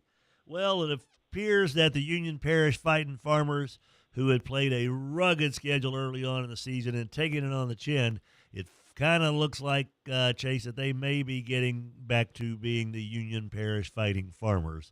And the first folks who may have found that out might have been your group of North Caddo Titans. What did you like and what did you dislike about Friday's 46-16 loss to Union Parish? Yeah, I certainly liked our fight late in the game. They put in their twos against us, and we went down and scored, and then we stopped them and went down and scored again, and then we got a turnover, and they put in their one defense to stop the bleeding. So, I've been on that side of it before. Whenever you put in your twos, and all of a sudden you can't stop them, and it's getting uncomfortable. And so it was a little funny to kind of be on the other side to make them put their ones back out there. But no, they're very good. The secondary was really, really solid. They have a really big kid running the ball, low to the ground, thick thighs. They're going to be tough for 2A football teams to handle for sure. What did you find out about your guys Friday night? Yeah, I learned we need to stop going on vacation during fall break. Nah. We had excellent results. Our kids had a great attitude. They knew that it was going to be a challenging football game, and they stayed in it. And we had tried a whole bunch of stuff and got new kids the ball that hadn't been touching the ball. And so certainly everybody wants to win, but it was fun to get new guys incorporated. Now, I haven't even thought about that. Did you have any guys that took vacation during the? Oh yeah. Oh yeah. No. No. Oh yeah. Huh? Like as in vacation even during the Thursday night? Oh, absolutely. Wow. Yeah. It was a different cast of kids, but they got to learn at some point, so it might as well be on Thursday night during fall break. Wow. Okay. I guess maybe all coaches have to go through some of this, some maybe more of those than others. This is something you probably are not told about when you're going through your classes of, at Louisiana Tech about, Correct. What do we do when our kids go on vacation during the season? Is that covered in any classes that you had at Tech? No, but if you don't coach the kids you got, then you won't have a game to play. So yeah, you just got to rally the troops and see what you got. And we realized we had a distinct lack of speed, and so we had to shuffle some guys around. We featured some guys that have been playing just a little bit of DB for us, hadn't been playing on offense. LaDonte Miles got the ball a few times. Cortavius Green got the ball a few times. Kamari Collins got the ball. And so, we had to sprinkle some different guys out there and try to find something that works. So are the guys who were on vacation, are they back now? And if so, how do they kind of fit back in on the depth chart? Yeah, they're back now. We got to have them. We got to have them to be successful. So we'll work them back in. Certainly we did some things last week that we want to build on, and so we got to build them back up to play in shape. But it's hard to hold a 15-year-old accountable for their parents taking them to here, there, and yonder, and so right. You just gotta take it and move on. Yeah, I guess so, man. And it's a different world, buddy. Yeah. Yep. Than where I came from. I know that, and for sure. By the look I'm getting from Rogers Hampton from the world that he came from as well. So this week you got D'Arbonne Woods. The Timberwolves, they're going to be trying to make their way in to Vivian, Louisiana, and they're going to try to steal your thunder. Uh-huh. How do you prevent that from happening? Yeah, D'Arbonne Woods is, they've really kind of perfected this craft that they've been trying to build on offense. It started kind of, I guess I've been playing on every year since 2020, so I may be the regional expert on playing against D'Arbonne Woods. But they really turned an offense that was a little bit stale and a little bit predictable back in 2020 into something that's really, really hard to defend. I mean, the spinning motions and crisscross counters and things that they do is a really, really big pain in the butt to try to nail down exactly where the ball is about to be going. And so they're doing a great job coaching staff-wise. They got, an athletic quarterback who runs the ball well and running back who has speed to break away if he can make it through. And so it'll be another challenging task, but something that we're looking forward to trying to defend. Okay, what's the spinning motions? Well, what do you mean by that? Sure. So they have a little bit of a shotgun version of a single wing offense, what I would say. So lots of motion coming to the quarterback. Quarterback is spinning around in a circle, faking a jet sweep, faking a dive, sometimes handing another sweep back the other direction. And so it's kind of this vortex of who's going to have the ball on this play. And so, that can be a little bit difficult with all the misdirection on some high school kids that aren't quite used to reading their keys every play. That's interesting in a way because I remember, Chase, we ran an offense, and except I was under center, and I would do a counter option like we're going to do option right. My first step under center, taking the snap, I would actually go almost like I'm doing some kind of fancy ballroom dance. Is that I put both feet to the left, like I'm going to hand the ball off to the left, to like the left. We were in a T formation basically. Yeah. And I would fake a handoff to nobody, and then make a complete 180 and go down the line on the right and actually do the fake handoff to my running back over the, at the mesh point there at the end, and then have my pitch guy. But I always wondered, why am I going in a complete circle? This makes no sense. Why am I? I think I'm starting to figure out why your record was so poor. No lie. Why am I faking a handoff to nobody? I don't understand why this is adding about a half second to the process that I, as a very slow human being, don't need. When did you find time for all those interceptions? I think after a few times of running that option and me being tackled right behind our right guard. Yeah. So I never understood that. But theirs is a little bit more comical, it sounds like, because it's a shotgun, and the quarterback does a full circle there and then runs the option. Correct. So it's not really option game. They're running gap scheme concepts. They're running power and counter and some buck sweep and things like that, and jet sweep. So it's kind of like a jet fake one direction and then a counter fake back the other way, sometimes they show the jet, show the counter, and then counter back the other way. And so, the old school wing T Sally type concept. And so, it's a very, very interesting dynamic to have. Huh. I really want to see this. I think Catholic Baton Rouge used to do some of this stuff. Does that sound right to you? Do you remember that? Like Chase? A spinning. I just remember that. Say that one more time. I think Catholic Baton Rouge used to do kind of some of this kind of stuff. I don't remember. I don't remember watching them. Is there anybody else that you can think of that runs an offense like this? I played against somebody in high school. Patterson High School, I believe, used to do something like this, but they were under center spinner. Okay. I don't know of anybody else in our area that's doing anything like this. Okay. Well, man, I've got to see this now. So if anyone has any video of the D'Arbonne Woods spinning quarterback, I'd love to see it.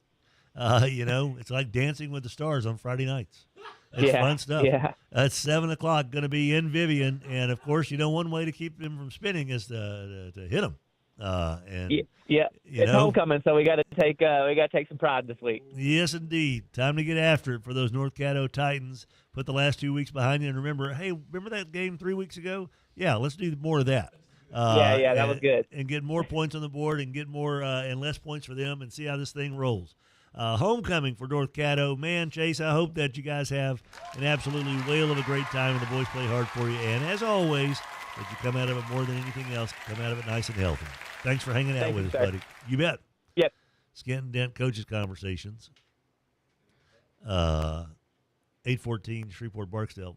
Hester, I'm still trying to picture this. I don't think it's as crazy as you think it is. Okay. Like I say, it's the single wing. You just literally are behind, you back up a little bit and catch a shotgun snap. A lot of misdirection.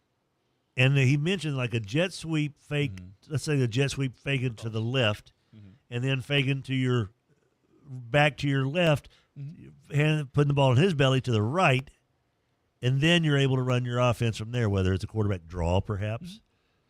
But it feels like if you're trying to – You just run power with two – yeah, and then you can run your running back right in front of the quarterback. Actually, if I think you have seen this before. You just maybe so. The words are throwing you off a little bit. Yeah, he said the word spin, and you're like, I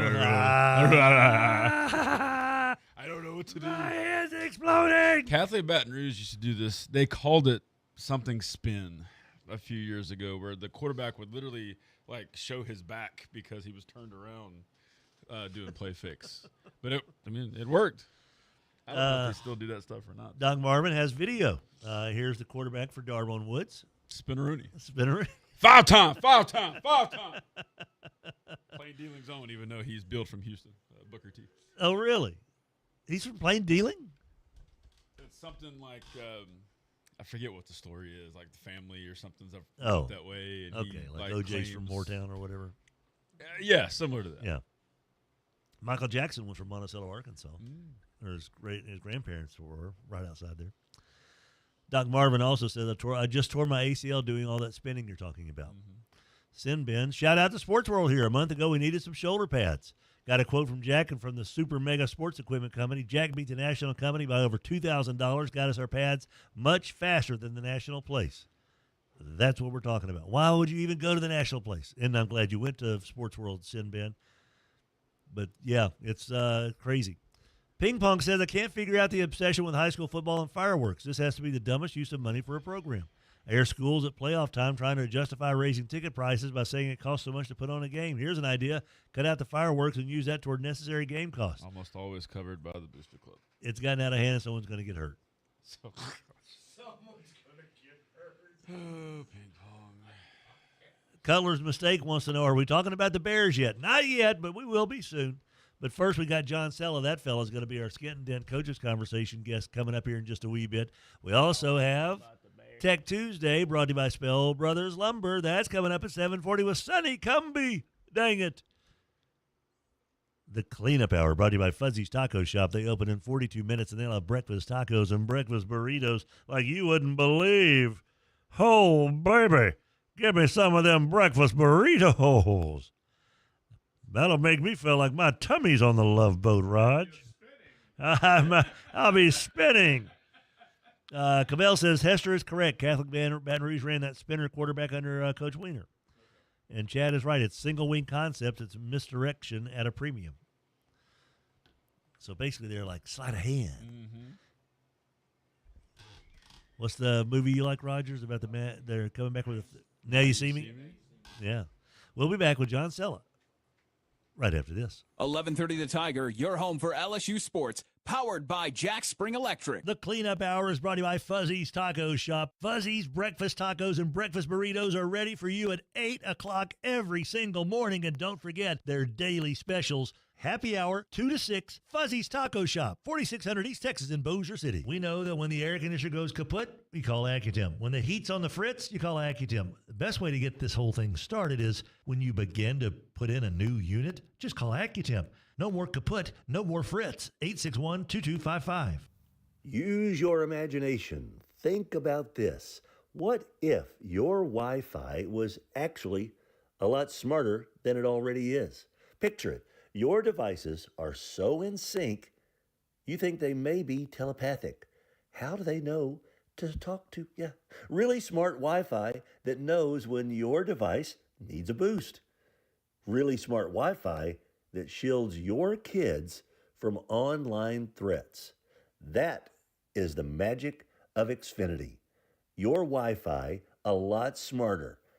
Thinking together. Imagine that. Learn more at Xfinity.com.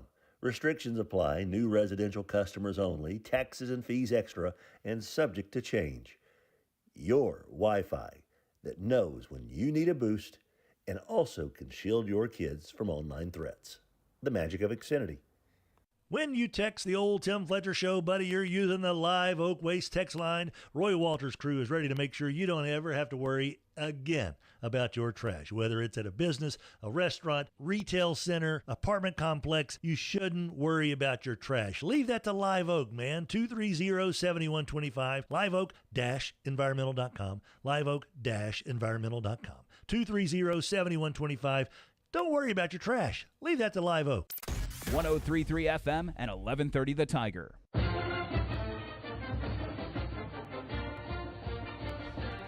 Welcome back, everybody. Tim Fletcher Show with Rogers Hampton and Adam Hester. It's Tech Tuesday, brought to you by Spell Brothers Lumber. We'll be visiting with Sonny Cumbie here in about, 20 minutes from now. In about 10 minutes from now, we've also got your Morris Dewett Injury Lawyers Player of the Week nominees and winner. But right now, here during the Fuzzy's Taco Shop Cleanup Hour, Fuzzy's opens in 39 minutes, by the way, at 4600 East Texas, breakfast tacos and breakfast burritos. Put your hands together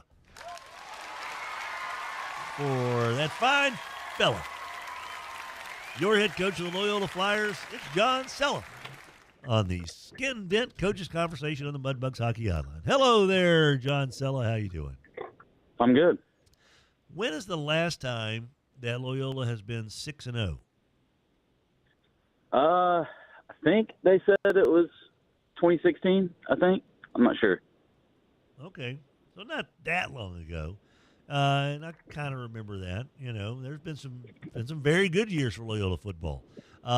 This just feels like a little bit different in the fact that the margin of victory has been so vast in every single week, like 23 points, I believe, is the closest game so far. Last week, a 56-26 win at Bossier.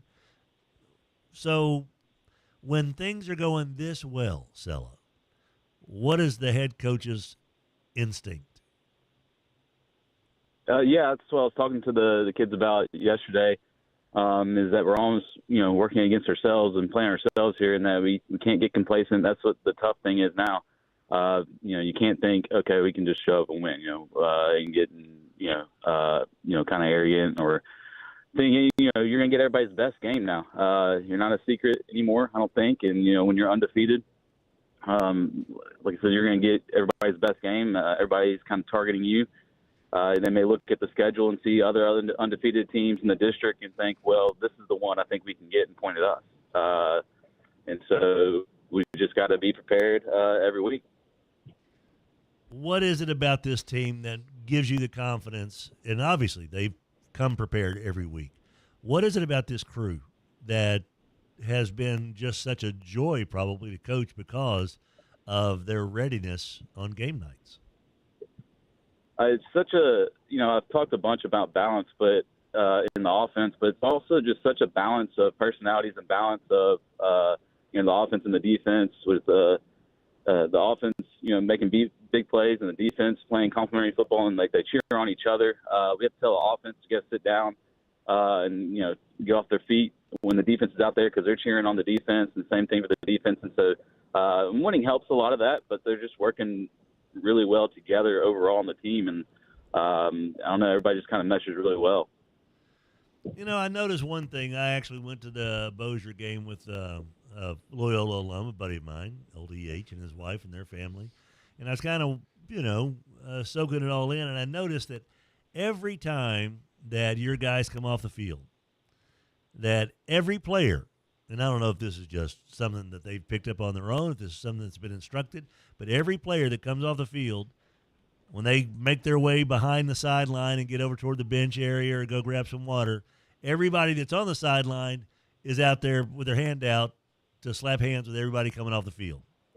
And I don't know if that's something that is just the kids picked up on or whatever. I thought, okay, I thought about what Dak Prescott said a couple or 3 years ago.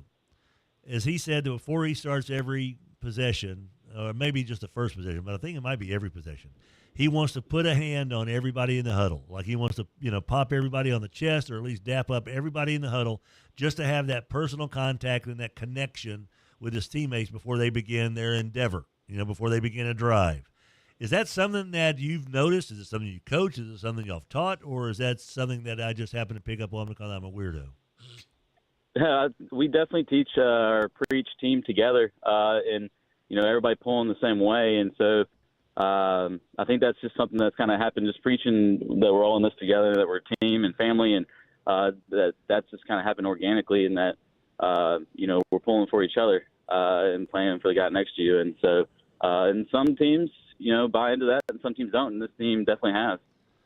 You got a quarterback in Bryce Restovich that continues to just dice up everybody. 17 out of 19, 317 yards, 6 touchdowns. One of the leading quarterbacks in the state, whether it's by yardage, by touchdowns, by accuracy. And that's fantastic. Having a kid like that is a bonus. But I also noticed that, man, you've got some weapons to throw to. And most importantly, thing that I pay attention to most whenever I see anybody go back to pass, how much time does the guy have to throw the football? And, buddy, that offensive line is doing a whale of a good job for Bryce Restovich to allow him to set up there and kind of gaze over the field. What is it about this offensive line that has just gelled and they do so well? How much of that is camaraderie? Were they playing Jets football together and then kind of grew up into being Loyola Flyers together? Just kind of curious about how that O-line chemistry has gotten so good. A few of them played Jets, but not all of them played offensive line. And then the center, Ian, came to us from Uri and Shreve. And so we just kind of pieced it together, and then everybody just kind of bought into what their role is on the offensive line, and they're all really smart too, and just kind of quiet grinders, and they don't step on each other's toes or get mad at each other. If somebody, has a wrong step, it's like, hey, yeah, just step with me this way. It's like corrected very easily, and nobody gets their feelings hurt or anything like that. And they just, we only have to, if we get on the board like one time, they're all in like AB classes. And so we get on the board with them one time and kind of draw it up and show them, and like it clicks and they get it.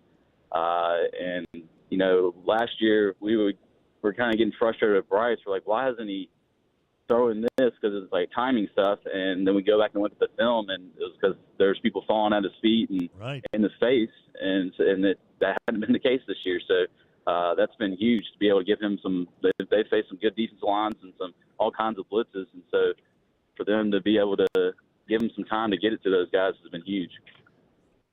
I also noticed, and by the way, the cat's out of the bag, our Lay in the Lumber award winner is number 44 for the Loyola Flyers. That Horton kid, buddy, I don't know if you could clone how that kid plays football, but that's as much of a throwback kid as I've seen. Rogers, if you ever want to watch a kid play high school football the way you like to play high school football, go watch the Horton kid.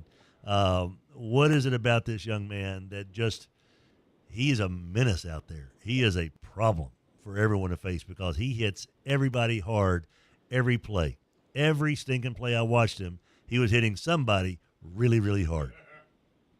Yeah, he is just hard-nosed and fearless, and there's one play, Bozier was running a sweep, and they sent a wide receiver to go and crack Hayden, and he just blew through him and then made the play in the backfield. I saw that. I was like, they didn't try to crack again. That's one play that Gary probably will not run again against Loyola. And they might have asked the guy to crack him again, but he didn't do it. And, and Horton checked on him, because the kid went down, and he hit him hard. And I was like, oh, my gosh.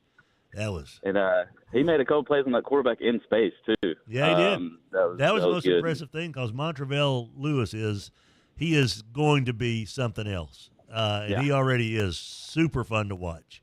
And I know Gary's got to be excited for the prospects of what they're going to be able to do with him for the rest of the season and moving forward. But there were like at least 2 times, maybe 3 times, that it was him and Horton in open space, and 44 brought him down. And I was like, wow. That was impressive. So there you go. I came away impressed by that kid. I thought, and I know Rodney, of course, his pops, is one of Shreveport PD, good dude. And I'm like, man, oh man, I don't know how much fun you have coaching a kid like that, but I'd have a blast. Yeah, we definitely need more of those. And wants to be a fireman after high school, and it's just gritty and just like still a team player and everything. Yeah, definitely if we could clone some of those on defense, that'd be amazing. He does all right. The only thing missing, I don't think he's got a neck roll. I think you need to add a neck roll. Yeah. And get him one of the, the Larry Zonta horseshoe, face mask. Taking on a Woodlawn squad this week. Thedrick's team has had some really good moments. They've had some moments that I bet Thedrick is like, what's going on out there with our guys here? What's the thing that worries you most about facing Woodlawn on Friday night? I mean, just they're going to be able to pop some big plays. We're just going to have to tackle well.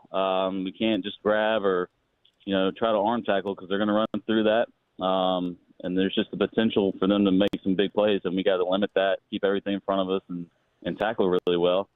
And then offensively, we just got to, kind of keep doing what we do. And as long as we're giving Bryce time and Mason's still seeing it well.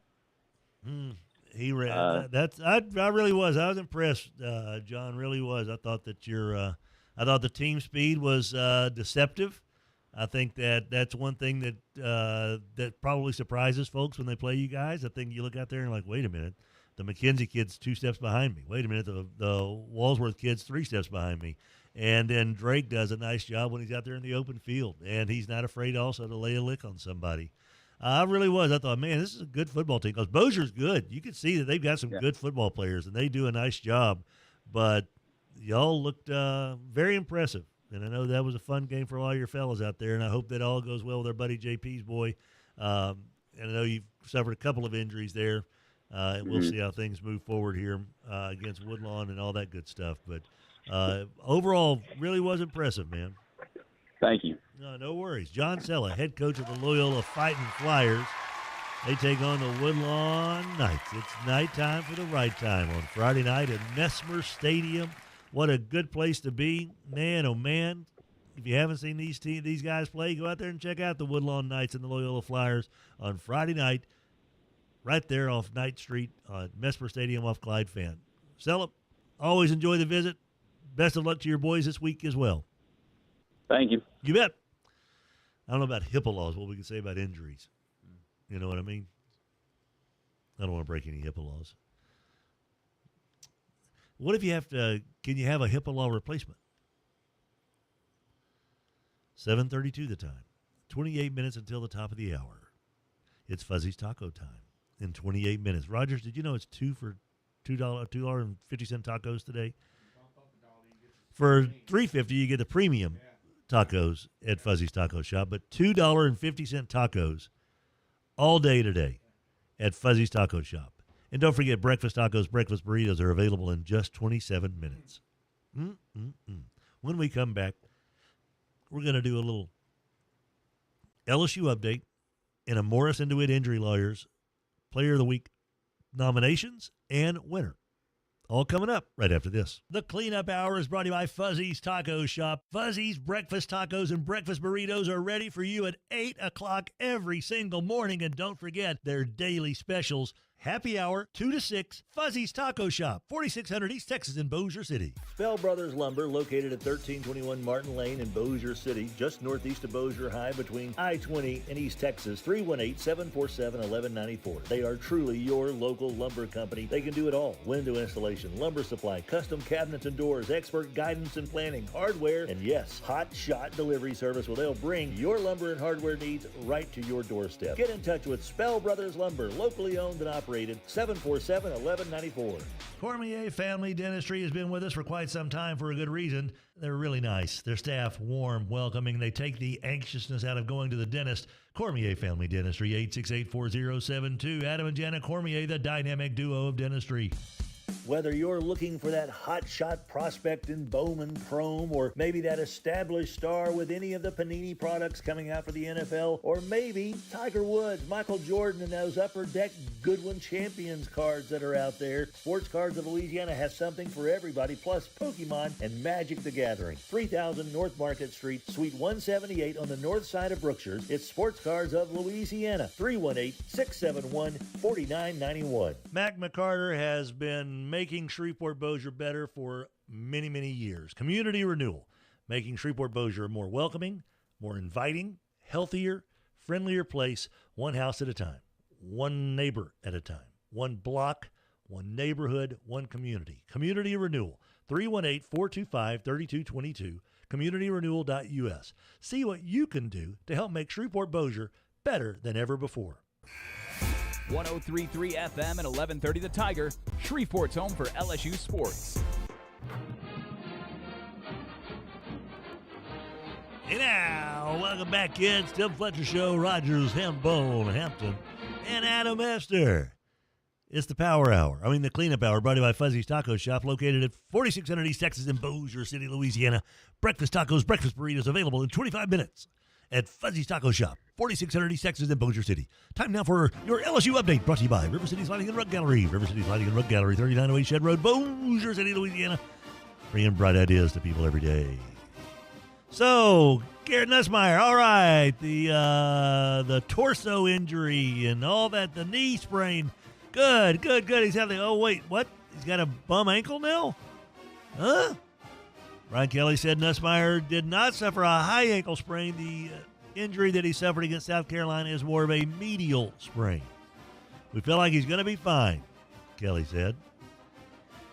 He looked healthier against South Carolina than he did in the previous game against Ole Miss. That's a fact, Jack. According to Kelly, Nussmeier didn't throw during the off week, which allowed him to feel fresher for practices ahead of the Gamecocks. They used data on Nussmeier's throws using a GPS tracking system, and Kelly said all of his numbers were improved before Saturday. Kelly said, and this is from The Advocate, the bottom line is he's healthy. His ab injury is on the right side of it where he feels good. He didn't feel any pain Sunday coming in, so that's a really good sign for us moving forward. Nussmeier was 20 out of 33 for 254 yards, 2 touchdowns against South Carolina, but he also had 2 picks, including one that ruined an LSU drive that had reached the red zone. And Kelly said of that was a mistake in the red zone. He's something he would immediately say, I should have had my eyes on that safety because that's my read. But I like the version of Garrett Nussmeier we saw. He mentioned the swagger factor. So Garrett Nussmeier with a little bit of an ankle injury right now, heading into Saturday morning's game in Nashville at 17th-ranked Vanderbilt. And that's your LSU update, brought to you by River City's Lighting and Rug Gallery, 3908 Shed Road in Bossier City, rivercitieslighting.com when it comes to light fixtures for your house, inside, outside, all over the house, plus rugs, plus wallpaper. River City's Lighting and Rug Gallery, 3908 Shed Road in Bossier City, Louisiana. Time now for your Morris and DeWitt Injury Lawyers Player of the Week nominees, as well as our Player of the Week for Week 6 of the high school football season. Your nominees this week. Out of Glenbrook, 8th grader Tay Morris, who had 5 tackles, 1 interception, and a 38-yard touchdown catch. Sophomore Carson Whitehead had 90 yards rushing in his sophomore run there for Glenbrook. At North DeSoto, all of everything. Luke Delafield went 12 for 24, 222 yards, 5 touchdowns, no picks. Porter Doyle, 15 tackles, 3 tackles for a loss. Bossier's Montrevell Lewis, I mentioned him. He was spectacular. 30 carries for 236 yards and 3 touchdowns versus Loyola with 1 fumble. 12 out of 21 throwing the ball, 96 yards and a touchdown with 2 picks. Keep your eye on Montrevell Lewis. Natchitoches' Kelton Howard, 21 carries, 180 yards, a touchdown, and 1 touchdown catch. Loyola's Bryce Restovich went 17 of 19 for 317 yards and 6 touchdowns. 6 touchdowns. Ty Walsworth, who both those guys, by the way, Bryce and Ty Walsworth, have already won Morris Dewett Injury Lawyers Player of the Week. Ty this past week, 4 catches, 106 yards, 2 touchdowns. Charlie McKenzie, 4 catches, 100 yards, 2 touchdowns. And Mason Drake toted the note 15 times for 133 yards and 1 touchdown. Benton's Greg Chambers ran 18 times for 105 yards, 2 touchdowns, 5 catches, 56 yards, and a win for the Tigers. Quarterback Malachi Ziegler went 15 of 21 for 270 yards and 4 touchdowns. Northwood running back Kyron Johnson, 21 carries, 212 yards, and 4 touchdowns. Parkway got big games from Caleb Williams at quarterback, 13 for 22 with 310 yards and 4 touchdowns. Gary Burney had 5 catches for 144 yards and a touchdown. And Colby Lee, 3 solo, 3 assists, 1 sack, 1 tackle for a loss, and 1 pick six. Haynesville, the Metters kid, yet again another big day, 11 carries, 121 yards, and 2 touchdowns. At Houghton, Brandon Craig ran 33 times for 239 yards for 4 touchdowns. Also had a touchdown catch among his 3 grabs. Ethan Johnson, another big day for this kid. another former Morris Dewett Injury Lawyers Player of the Week. 18 catches for 203 yards.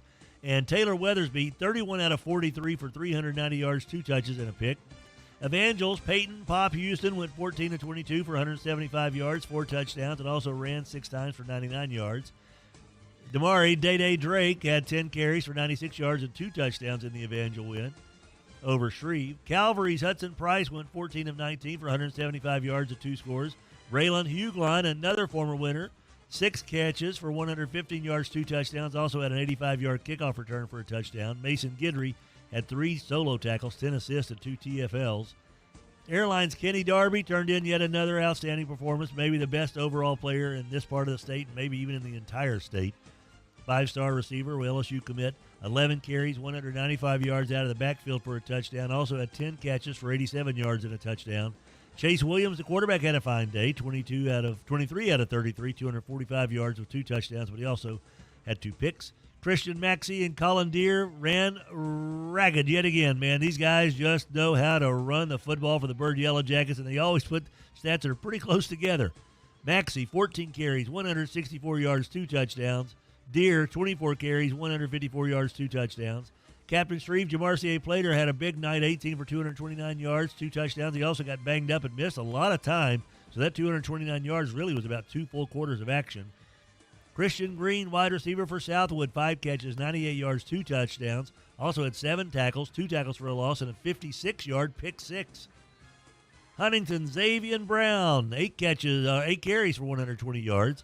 Justin Whitaker, 9 out of 18, 208 yards, 2 touchdowns, 9 carries, 52 yards. Nate Green had 4 catches, 78 yards, 2 touchdowns, 1 for 1 throwing the ball with an 80-yard touchdown. And Green Oaks, Deaumante Dean went 15 of 19 for 176 yards and 3 touchdowns in Green Oaks' first win of the year. Those are your nominees for the Morris Dewett Injury Lawyers Player of the Week. Your winner of this week's Morris DeWitt Injury Lawyers Player of the Week from the Parkway Panthers in a 48-43 win over the Airline Vikings.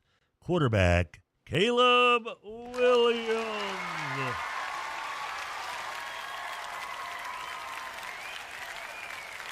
310 yards, 4 touchdowns, no picks. Caleb Williams, your Morris DeWitt Injury Lawyers Player of the Week. Congratulations, Caleb. Congratulations, Parkway.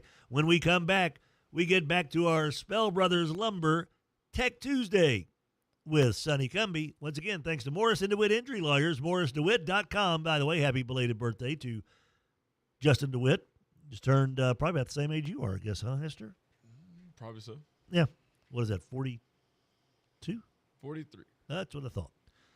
MorrisDewitt.com, 1,700 plus Google reviews, 5-star Google reviews for MorrisDewitt.com. Pardon? I can't remember how old you are. You got close. I did get close this time. Thank you. We'll be back with Sonny Cumbie right after this. That Chevy Silverado 1500 LTZ Texas edition that I'm cruising around in is just a dream truck.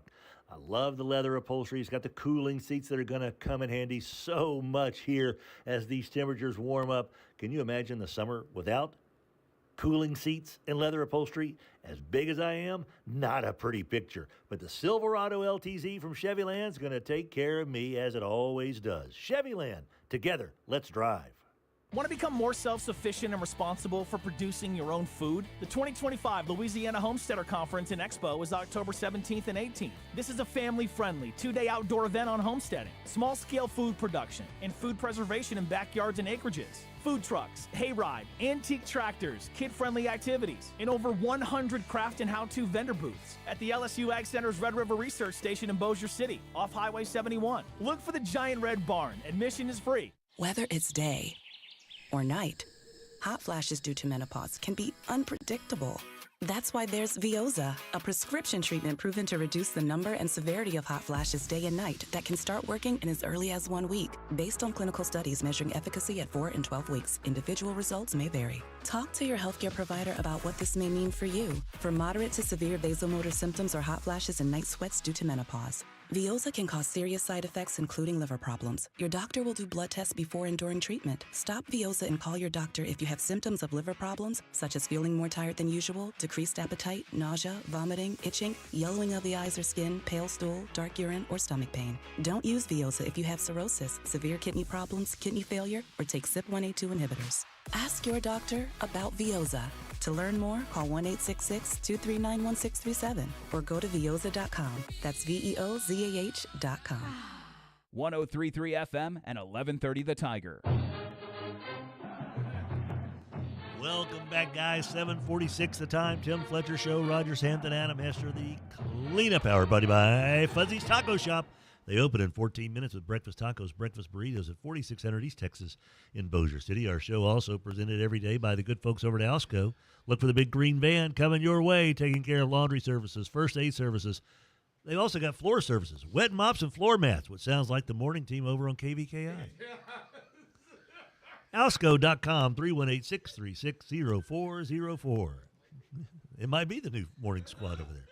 Joining us now on the Mudbugs Hockey Hotline for our Spell Brothers Lumber Tech Tuesday, your head coach of the Louisiana Tech Bulldogs, it's Sonny Cumbie. Hey, Sonny, how you doing?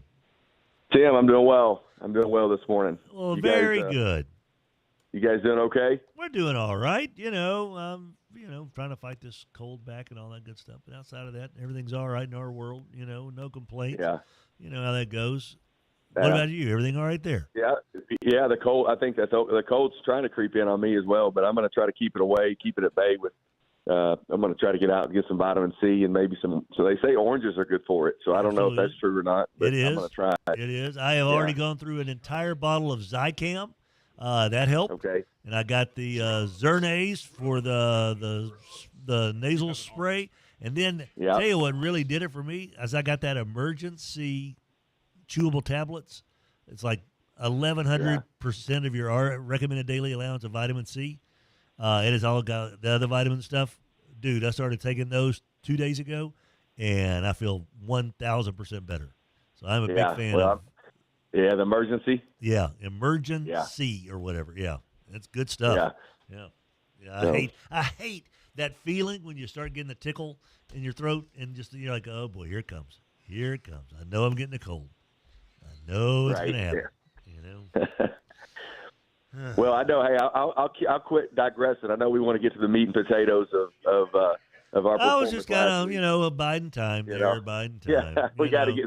You got to get right to it. Really, you got to go at it. Let's rip the Band-Aid off then. Let's start it off as a nice day at Kennesaw, Georgia. Ended up being not so nice. Put the first points on the board, and then everything just kind of went south there, Sonny. What was the thing that Kennesaw did that just really knocked you guys off your game plan on both sides of the ball? Yeah, I think that we just didn't handle adversity well, and what I mean by that is the game couldn't have started any better. I mean, our goal of defense was to start fast, which we did because they'd scored 21 points against Arkansas State and Middle Tennessee in the first quarter, last two games, and so in the first quarter it's 7-0. We stop them on a 3-and-out.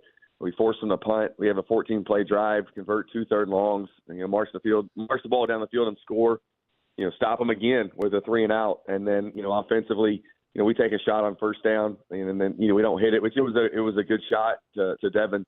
And then once they tied it up, we throw the interception, which is a really bad decision and a bad throw. And then they score one play later, and that really got us on our heels. And I just failed to get our guys out of it. From the standpoint of getting our attention back and the adversity that we face from that standpoint. Going to halftime, and it's only a one-score game, but. We come out in the second half, and I thought defensively, in the third quarter, we handled ourselves well. Towards the end is whenever really we didn't tackle as well. We really got out of our gaps.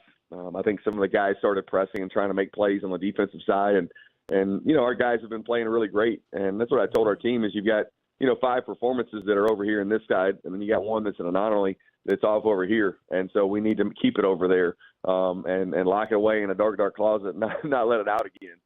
Just because, you've got performances, 4 wins where you've played really good football, defensively at times on offense.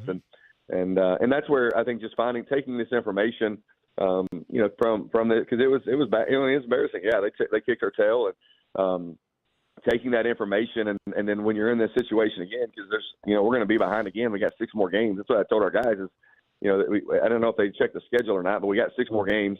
So we got half our season left to play. We're still 2-1 in conference. And so, we've got to learn from this and take it and grow. And, when we're in that situation again of just having awareness, all right, from specific things that we can do offensively and defensively, just to make sure that we fight ourselves and compete ourselves out of the hole that we get ourselves in. It's one of these things, Sonny, and it just feels like, as a guy who pays a lot of attention to high school football and watches a ton of college football and watches every NFL game, it just feels to me like this year that greatness is hard to find in any level of football, that there's a lot of good, but there's also a lot of parity, and there's also a lot of clunkers. There's that one-off game that it feels like every team has, outside of, a couple of our undefeated, local high school teams around here. Every college team that I know of has had a clunker, and every NFL team. Last night, Josh Allen looked terrible. He's the best player on the planet, and he looked – he was like the 10th best player on that field last night. And so how much of that – it's not explainable to fans. I get that. It's not explainable enough to boosters and all that fun stuff. And, sometimes even the media in some major markets can make life miserable for someone having a clunker of a game. But in the grand scheme of things, it is what happens in football nowadays. There's so much level talent, the talent is leveling off to where it's also being dispersed more evenly. And sometimes those guys are going to have a good day, and you're not going to have a good day, and the roles will reverse sometimes. How do you kind of accept that, or have you even noticed? Do you kind of feel anything about that same kind of level of parity? And if so, how do you coach through that? That we're all kind of the same. We just had a bad day. That seems almost too easy of an explanation, but it sure feels like a legitimate explanation. Right. Well, like I said, I want to make sure that that performance was that for us. It was a one-off clunker performance, and and it's not to be replicated. And in order to do that, you look around this weekend in particular, there were ODU and the Sun Belt. Marshall jumped all over those guys and really upset them. And obviously with Penn State, the season they've had, just different games throughout the course of Texas State. Troy beat those guys in overtime, and there is that level of parity that comes down to, like, when you have playmakers on defense and offense that are making plays, your days are going to go pretty good. And then, when you don't have playmakers, your guys that are, your playmakers, whether it's offense, defense, making plays, that makes your day harder. And also from the standpoint of when you turn the ball over, because we were really on the other side of Kennesaw. Like Kennesaw State did to us what we've done, the first 4 wins we've had, in terms of we've protected the ball and we turned people over, and we were able to turn them into points as well. And so we were on the other side of that. And so I think that's where the differences come when you are in these games is making plays, taking care of the football, in terms of ball security, not turning it over. And that's what we fell victim to on a short field, and they scored one play later. So really, they had nearly 21 points off turnovers in that football game. And so I think your preparation, again, I thought that, and I told our kids this, we prepared, we had a good week of preparation. I think it's just the adversity hit us in the game, and we didn't compete our way out of the hole. And I think where there's parity, where there are, a lot of teams that have, similar type of skill sets, you have to play really smart football. You have to protect the football. And then you guys, the playmakers, we've got to make plays, and we've got to put them in position to make plays and allow them to do that as coaches. Also, it felt like that just, unfortunately, your quarterback play just could never get anything really in sync. All three of you guys got out there and just none of them could get like a good lather going. As a guy who played the position, Sonny, as a guy who's coached the position as much as you have, what do you pick up from there? What do you and Tony do with that information that you saw from Saturday? How do you apply it moving forward starting next Tuesday? Well, we got to get Blake healthy. I did think that he started the game and was seeing the field well, and then really in terms of what we were trying to accomplish in some of our drop back concepts and where we're trying to get the ball, really understood it and was doing that, and then he gets hurt.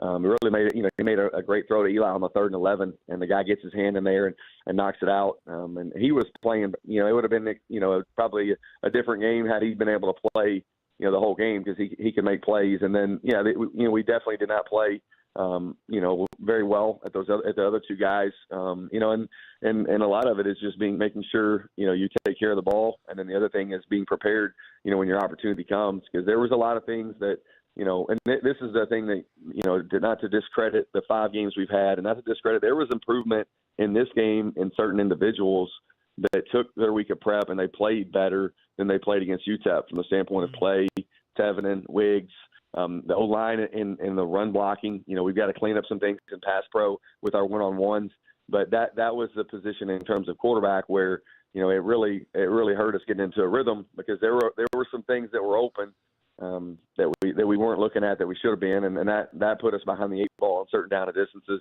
and anytime that you don't play well at that position, it's just the way it is. You're going to have an uphill fight at offense. You mentioned Wiggins having a nice day at the running back position. What is it that really gets him going, and how important is he for the back half of this season? Yeah, I think Wiggs and Clay both are really important, and I think that both of them will continue to have the carries. Where it's 15 to 20 carries a game, anywhere in that range. I think that when Wiggs prepares really well, when he's mentally locked in, and he's not distracted by just trying to, he's not distracted by things outside of other than being really good football player. I think that there's so many things that the voices that kids hear now that that just take your focus away from just relaxing, letting your talent take over. And usually the production happens whenever you just go and you don't worry about, numbers. You don't worry about anything other than just my read key on this run play and running really hard because Wiggs is powerful. He can break tackles, and he can get in the open field. And I think that he ran really hard. He did a great job making a defender miss on 3rd down on the pass play in the flat to get the 1st down. And he's got to continue to do those things. And I think it's clear that Clay and Wiggs have identified themselves and played themselves into the top 2 slots at running back, and we've got to make sure that we're getting them the football out of the backfield as well as the handoffs, because I think those guys can help us in the open field. Well, you're out of action this weekend, but it won't be long because next Tuesday, a week from tonight. So the schedule really does kind of it's interesting how you only have the 3 games in the month of October spread out. With last Thursday's game against Kennesaw and a Tuesday game against Western Kentucky next Tuesday, and then you don't play again until the following Friday on Halloween night. Western Kentucky, of course, Sonny, they're the top team in the conference right now, 3-0, kind of playing really well. Locked up wins over Nevada, Missouri State, and Delaware on the road the last 2 games. What is it about this crew that worries you most, and what's the thing you have to prepare for the hardest facing a Western Kentucky squad in Ruston next Tuesday? Yeah, they their identity really has been on offense, and it still is that. Their quarterback Maverick McIver does a great job. He's the top passer in our league. They play tonight. They host FIU, so it'll be a chance for us to watch them. We've spent these last 2 days as far as looking at self-scout opponents, in terms of how they would prepare for us. And then focusing on Western Kentucky, starting today. And Maverick's a good quarterback. He's got a great arm. He's very accurate, quick release. I was with him for a year at Texas Tech in 21, and he's he's a really good quarterback. And they have skill at receiver that can really run. They've got 2 running backs, a freshman running back that's playing really at a high level. And then defensively, I think what they'd end up doing is they feast on negative plays and turnovers. And so that's where we've got to do a great job of protecting the football. They're a talented team, but at the end of the day, that we have a great opportunity to play. If they end up winning tonight, the number 1 team in our league, and we control that. And we play Delaware at the 1st of November, and they'll be one of the teams that are at the top of our league also. And so, you got what you want from that standpoint in terms of a schedule, and we've got to do a great job of preparing and executing and weathering the ebbs and flows of a game and finding a way to win next Tuesday. He is Sonny Cumbie, the head coach of the Louisiana Tech Bulldogs. They're 2-1 in Conference USA play, and they will get after it next Tuesday night in Ruston at the Joe against Western Kentucky. Once again, Conference USA football all over the place. You got games tonight and tomorrow night and Thursday. And it's just, here we go, buddy. It's midweek action in Conference USA. And, of course, the Bulldogs will be a part of that next Tuesday. Sonny, always appreciate your time and your candor as well, and look forward to visiting with you again next week. I appreciate it. You bet. Sonny Cumbie, head coach of the Louisiana Tech Bulldogs. But we're not through with Spell Brothers Tech Tuesday, Rogers. We're going to visit with Brooke Stoehr, Lady Techster's head coach, when we come back, plus an SEC update. And, Rogers, did you know that right now Fuzzy's Taco Shop is open in 15 seconds? Fuzzy's Taco Shop. Breakfast tacos, breakfast burritos available in just 15 seconds at 4600 East Texas. They open at 8 o'clock. And remember that on Tuesdays, tacos for $2.50 at Fuzzy's Taco Shop. Their premium tacos are only $3.50. Fuzzy's, getting the job done, son. Get your tacos and burritos on this morning at Fuzzy's Taco Shop. We move into the Power Hour, brought to you by Brewer Quality Homes. Got an SEC update on the way, and Brooke Stoehr as well. All that coming up right after this. The Cleanup Hour is brought to you by Fuzzy's Taco Shop. Fuzzy's breakfast tacos and breakfast burritos are ready for you at 8 o'clock every single morning. And don't forget their daily specials. Happy Hour, 2 to 6, Fuzzy's Taco Shop, 4600 East Texas in Bossier City. Morris Dewett Injury Lawyers built a practice on representing real people with real injuries and have obtained real results. Their success stories speak for themselves. They know and have experience with the best doctors and experts in their fields to provide the best care. If you or a loved one are injured, it is extremely important to choose the right lawyer. To see what they've done for others or to schedule a free consultation, visit morrisdewitt.com. Paid non-lawyer spokesperson, Shreveport, Trey Morris, LA 2417189. Results may vary. Hey, y'all, this is Eddie Kennison. As a former Tiger and pro athlete, I know what it feels like not to be at your peak. If you're tired, losing strength, or just not feeling like yourself, it could be low testosterone. That's where Rejuvamine Medical comes in. Their team knows how to help you regain energy, performance, and confidence on and off the field. It's real people right down the street with real support from a medical team that listens and real results you can feel. Schedule your consult today at RejuvaMeMedical.com. That's REJUVIME Medical.com.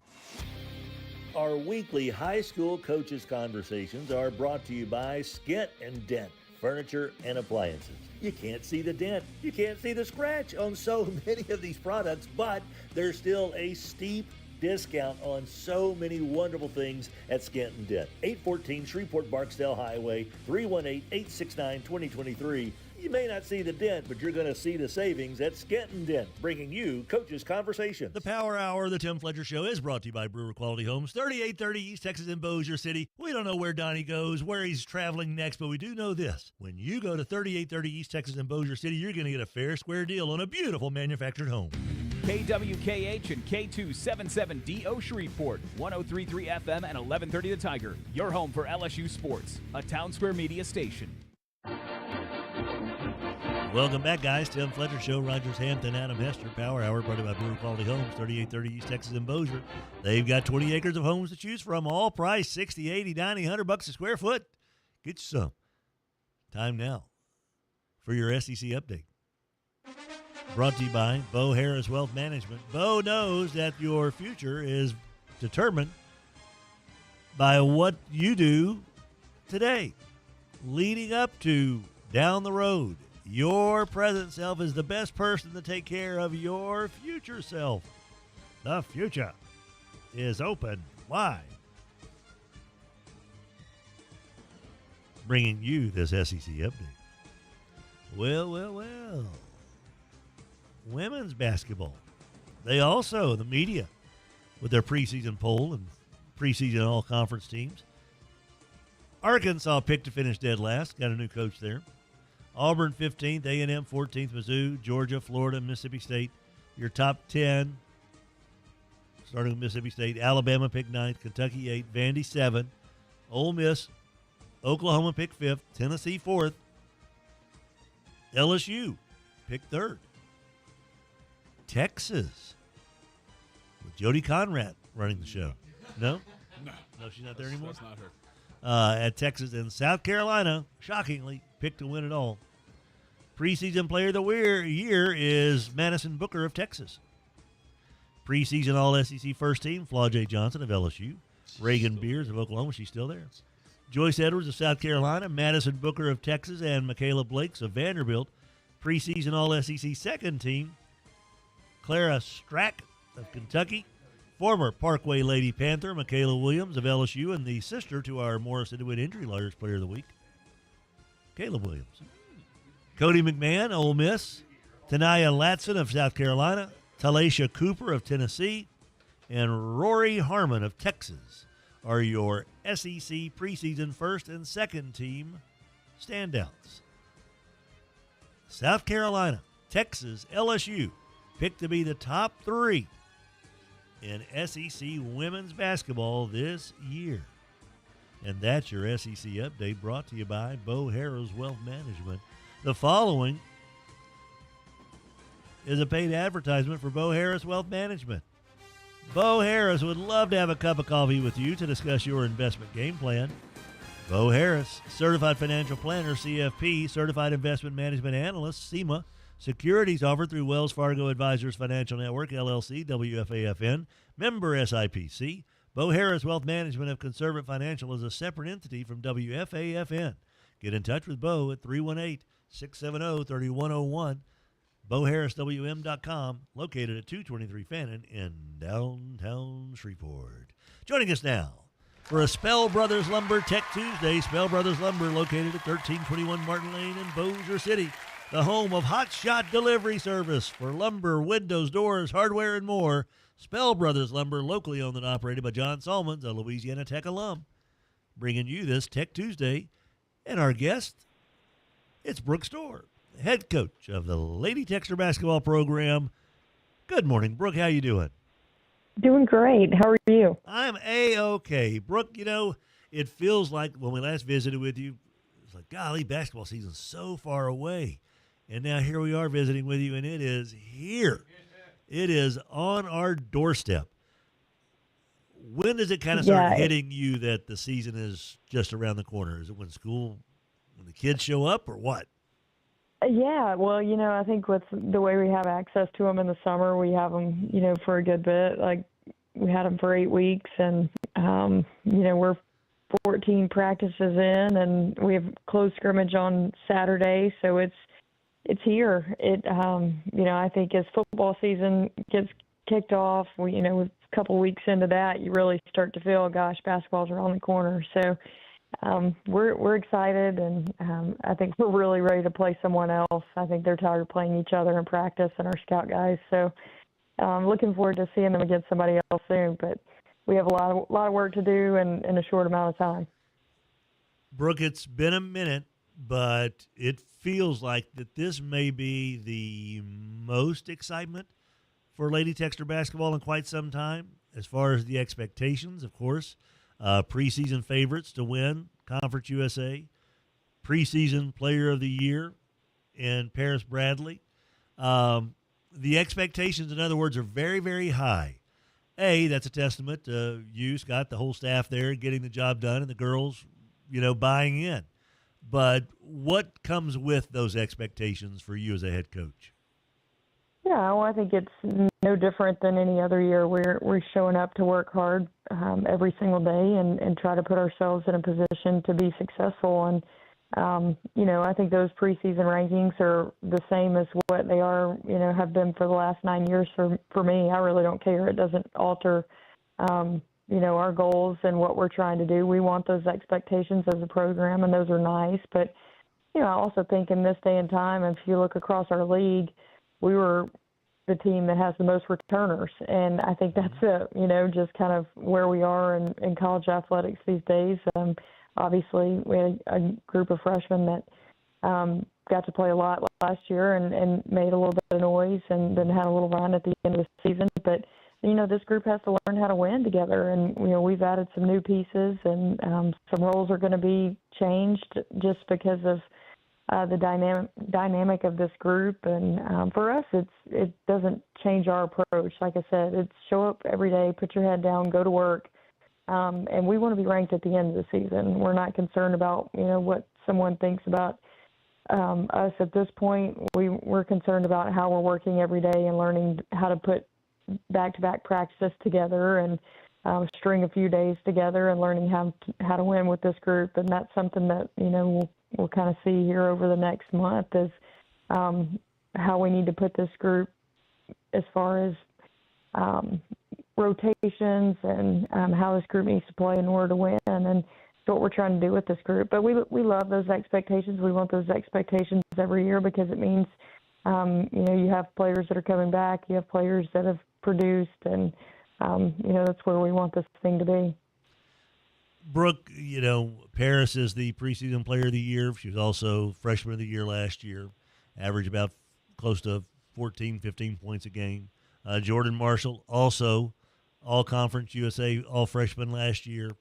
Is there a little bit of like walking around with your back a little stiffer and a little straighter and better posture walking around because you're able to hold on to these kids that were freshmen, standouts, and women's basketball is a very big deal nowadays. And I am probably, feel pretty certain in that there were some larger schools with bigger budgets that would love to have had one or both of those young ladies come visit their schools and all that good stuff. But you guys were able to hold on to a couple of kids that were outstanding freshmen, and now they're sophomores at Louisiana Tech. That used to not be a big deal at all. That was the expectation. That's what happened. But now it's almost like, wow, they had freshman of the year and another freshman, all-freshman team kid, and they both came back? Wow. Does that feel a little bit different, like that's a little bit of an accomplishment in and of itself? Yeah, I think it's like I said, this whole landscape has changed, and you have to approach things a little bit differently from a year-to-year basis. And for us, our approach has always been, try to love and serve our people in our program well, and create an environment where they want to compete and want to stay and be a part of something special. And I think that group, they got to play a lot as freshmen, and not a lot of freshmen get to play. And I think that they appreciate that. I think they understand that. And for us, it's, okay, now you got a little target on your back. You are going to be at the top of everyone's scouting report every game now, and you're not going to be that, that freshman. You're going to be having a target on your back, and how do you handle that? And for us, it's, trying to help them understand that the work doesn't change. You may be viewed a little differently, but from the outside, but the work from the inside doesn't change, and we have to show up and be consistent with that, and continue to teach them how to grow and lead and play with those expectations, and now raise your game to a different level. Brooke Stoehr joining us here, part of our Spell Brothers Lumber Tech Tuesday. Of course, had Sonny Cumbie on at the end of last hour. Brooke now with high expectations and high preseason forecast and prognostications. I would also assume by having these young ladies come back again and redo it and have these freshmen get so many minutes, Brooke, that's got to be a pretty good recruiting chip that you guys are able to kind of throw on the table, that when you come here, you're going to play. And when you play here, you're going to want to stick around here. That's pretty nice. Yeah, I think for us, and we've been able to prove that over the last, 9 years. It hasn't been just, we started 3 freshmen last year. Each year we've started at least 1 freshman, multiple games, and what they've been able to accomplish. And I think it shows our recruits that if you're good enough and you can come in and make an impact, you're going to get minutes. And what you do with those minutes will earn you more minutes. And it's not like we're just going to sit around and play seniors and, whatever may be. We're going to play the best 5 that give us the best chance to win. And I think that it's been, you can go back to, like I said, 9 years ago when we first got here, we started freshmen that year. And each year those freshmen have played and produced. And I think that allows them to grow and gain confidence, but it also opens their eyes to going, hey, I know I'm going to get a fair shot if I come in and work hard and prove myself and prove valuable to the team's ability to win. Then I'm going to get my opportunities, and I think that's been something that we've been able to sell. And make sure that our recruits understand that if you come in and put in the work and you give our team positive results and make an impact, it doesn't have to just be scoring, but make an impact on winning, then you're going to be in the mix. I don't know if you're aware of this, Brooke, but your season starts in 3 weeks from today. Did you I'm know very that? aware. You are? Okay. I wake up every morning. It's like 2 or 3, and I think about something that we've got to be better at, or we've got to improve, or we hadn't put in yet, or some special situation that we need to cover. So it doesn't happen when we get into a real game. But yeah, we can't wait. November 4th, we tip off at Arkansas, and being a native Arkansan, that's always fun to play there. I've got several Arkansans on the team and another one on the staff, and so for us, it'll be fun to see this group in action. And grew up cheering for Razorback football and baseball, and but women's basketball, it's all Louisiana Tech and always has been, and we're excited about this group and watching them grow throughout the year. Yeah, you got Sherwood, Lone Oak, and, of course, Jordan's from Little Rock Central. So, yeah, look at you. And all those Razorbacks on there. And, take it That's easy right. on the Razorbacks. They're breaking in a new coach, okay? So don't do too much damage to them, all right? Well, we're going out to try to win every game we play, so we're going to see what we can do when we roll up to Fayetteville on November 4th. Sounds like a winner to me, Brooke. I wish nothing but the best for you, your crew, the entire thing going on there. It's so... When I saw that both those kids were, given preseason honors and that they were back for the sophomore year, I thought, man, that is so cool. And that's a big win already for the Stoehr family and for Louisiana Tech to hold on to the kids in this world of today's college transfer portal and NIL. That y'all were able to do that's pretty doggone special. So best of luck. Look forward to visiting with you throughout the year as well, Brooke. It sounds great. They're a great group of young women, and we're excited to watch them compete and excited to be around them every day. So appreciate you, Tim, and have a great day. All right. Thank you, Brooke. Yeah, I didn't want to do a whooping Sue. That probably would have been kind of, You don't want to do that. No. You know how it is. Yeah. Well, alienate all the listeners also. Oh, also that. And again, thanks to our friends over at Spell Brothers Lumber, spellbroslumber.com, 1321 Martin Lane in Bossier, the home of Hot Shot Delivery Service.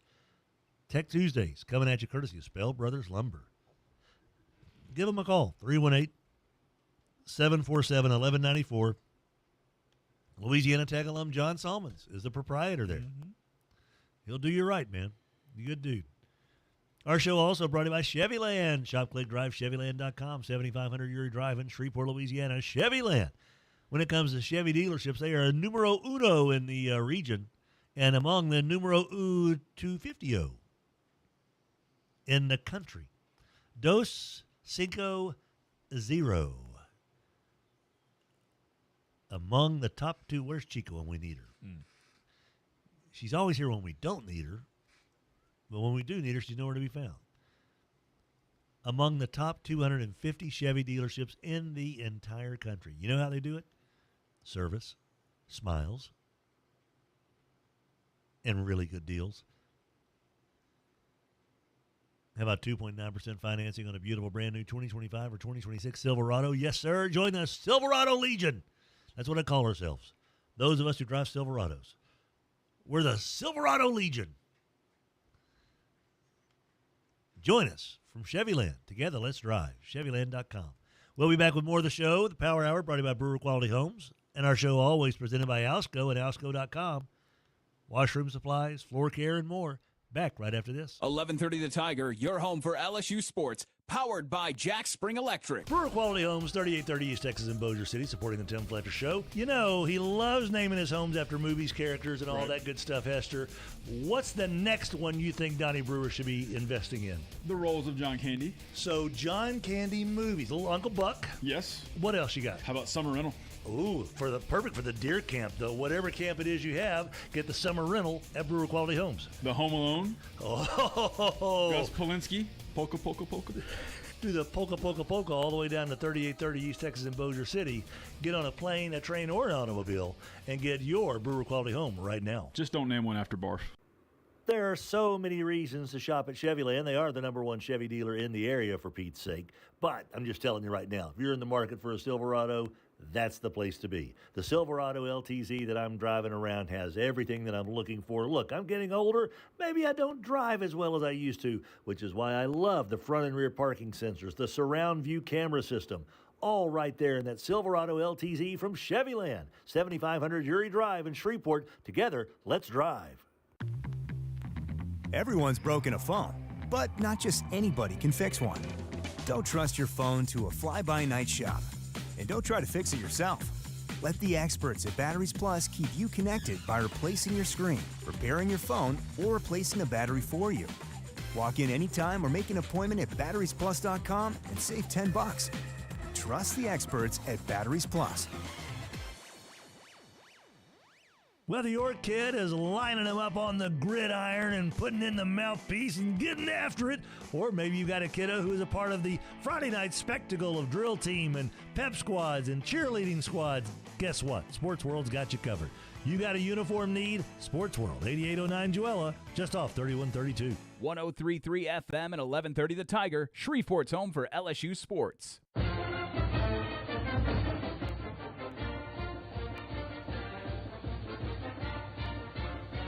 Welcome back, guys. Tim Fletcher Show. Rogers and Adam Hester. 8:21 the time. Yeah.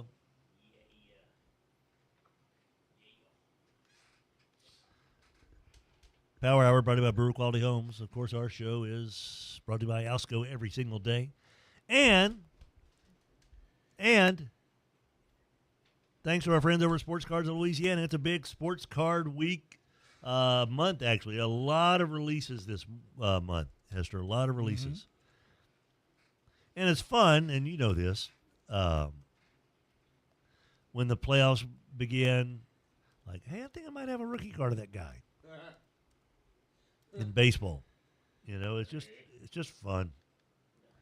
And Sports Cards of Louisiana is here to help you continue to have that fun.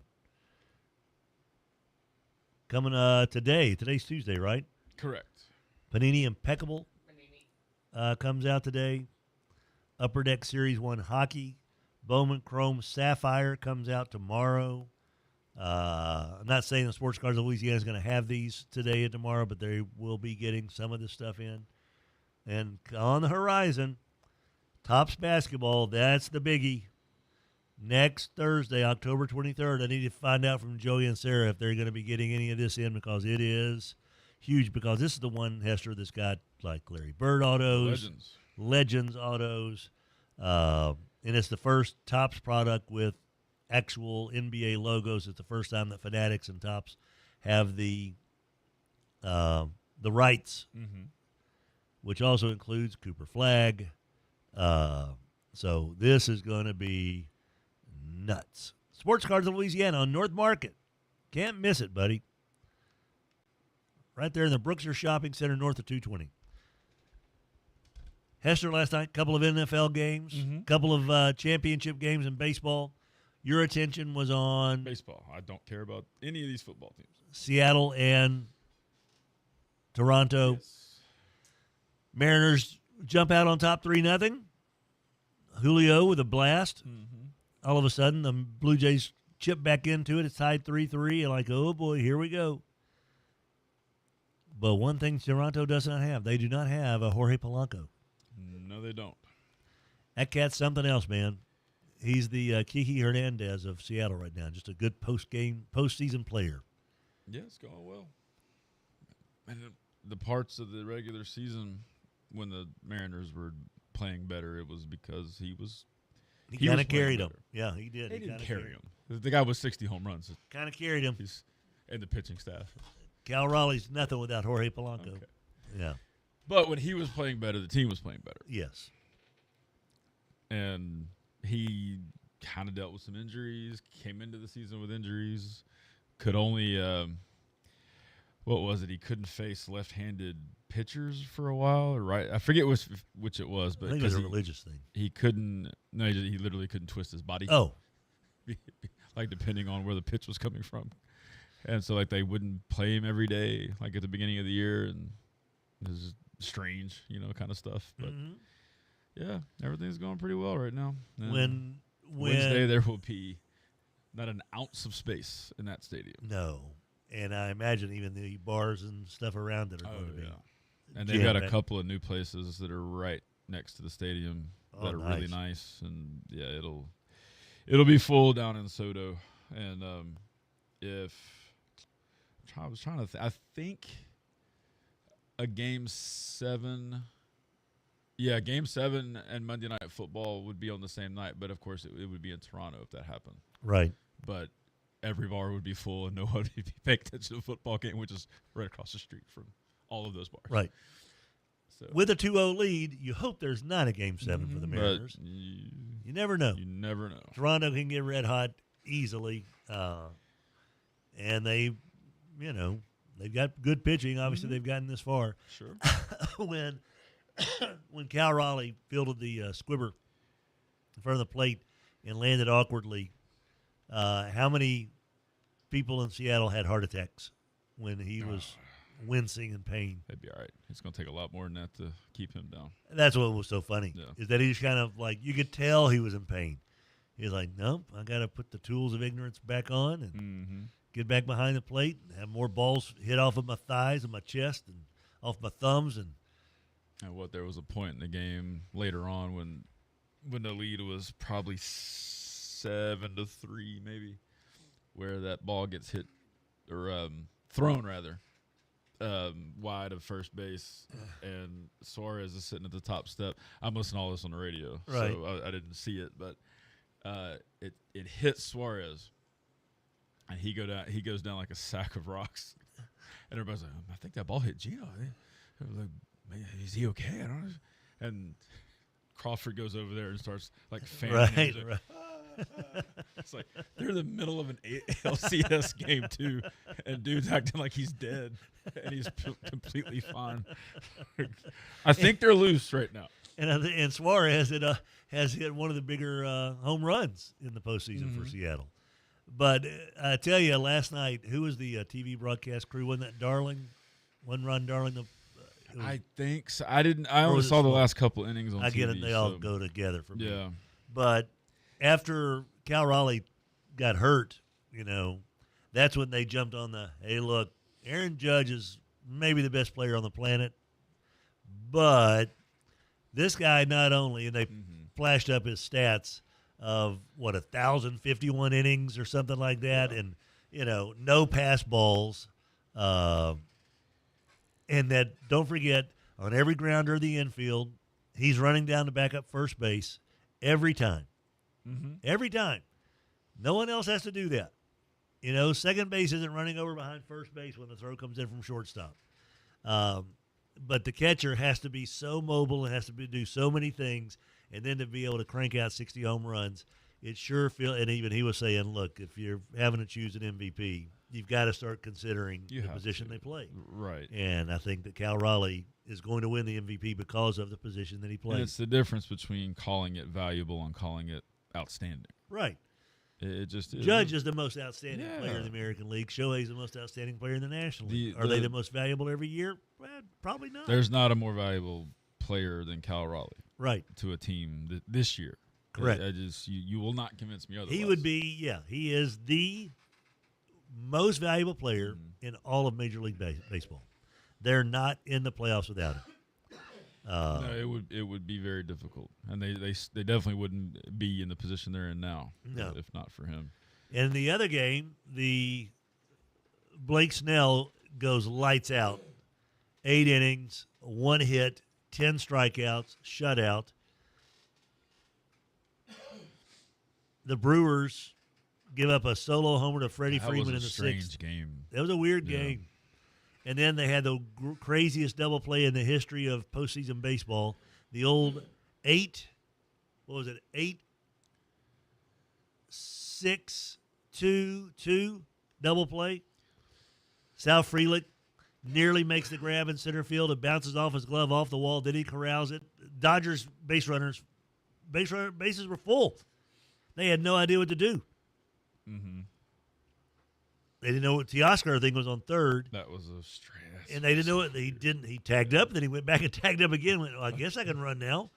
But because it was a live ball, there was no tagging up. So it was a force out at home. They got the force out at home, and then William Contreras just walked down to third base for the unassisted double play at the end. What do I do next?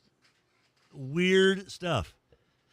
Roki Sasaki comes in at the bottom of the ninth after Mookie Betts walked in and run at the top of the ninth for an insurance run. Milwaukee had done nothing. He walks one. Then the Bauer guy, Jake Bauer, is it Jake Bauer? Hits a ground rule double, which did them a favor because that kept the run at third. But runners on second and third. Sacrifice fly from Jackson Churia, who was probably the most dangerous bat in the lineup. Made it 2-1. Then another walk. They did get an out. And then at some point, Dave Roberts was like, okay. Enough of this. Enough of I'm no longer riding the Sasaki. That's Suzuki, isn't it? Yeah. I'm putting the Sasaki in the garage, and I'm bringing in a Blake Trinan, 37-year-old sinker baller, which is the opposite of Roki Sasaki, who's, 22 and throws 103 miles an hour. And that sucker walks the bases loaded, and then Hester with Bryce Terang at the plate. We brought it up with Rogers in the 6 o'clock hour. A breaking ball comes in on the inside, and he jumps out of the way. Natural instincts kind of creep in. Natural instinct is to wear that pitch and get that run in. If he wears it, it's a tie ball game. That used to be a natural instinct. And the place goes bonkers because the bases are still loaded. There would be 2 outs, and now it's 2-2. But instead, Bryce high Terang leverage situation got out of the way, and then Bryce Terang struck out. Come on, dude. And then he swung it at something that would have been zone. ball 3, I think, because it was 2-2 count, maybe. Maybe. I don't know if they had a decent umpire, unlike the Mariners Blue Jays game. They did have a good umpire. May have been a strike either way. I don't know. Afterward, Murph, the manager, said, hey, it was just natural instincts. You know, when a ball's coming in, Terang said, look, I'm sorry. I wished I would have stayed in there. You know, I'll next time I will, but it came at me, and just my instinct was to get out of the way. You can act like a man. You can act like a man. You gotta take that one.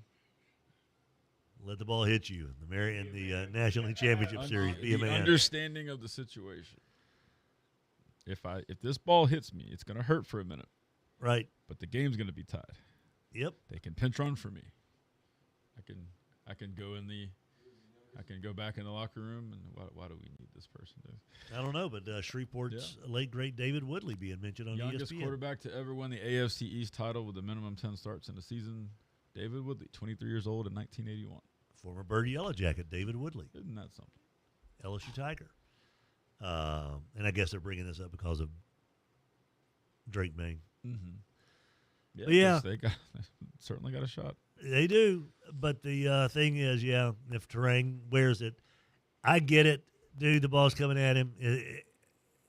999 times out of 1,000, he has jumped out of the way. Gotten his body out of the way. Turn a little bit. You just turn to make it look like you're. Ow. Fastballs you can turn in. On a breaking ball, you can't really do because it's starting on the outside and it's coming in at you, so you can't really sit in there and get hit with the ball. The reaction isn't to like just turn your body to it and wear it on the ribs or whatever, the back of the arm, because you don't know where it's coming, and then all of a sudden it's diving at you, and you're like, oh, geez. I don't blame him. I really don't. I wish that he would have worn it because I hate the Dodgers. But you were hoping he got orange slices afterwards also. And I think they should be able to raise a banner for National League runner-up if they lose a series. No, I do not believe I don't think it's orange slices for them, but I do think that you can't really blame the guy for reacting naturally. Sure you can. It's like the people who sit behind home plate on the foul pitch. They know there's a net there, but they duck out of the way. It's natural reaction. Except for bases aren't loaded for those people now, are they? Maybe in life it is. One-run game. You don't know what they're dealing with. I don't care what they're dealing with. Get hit. Be a man.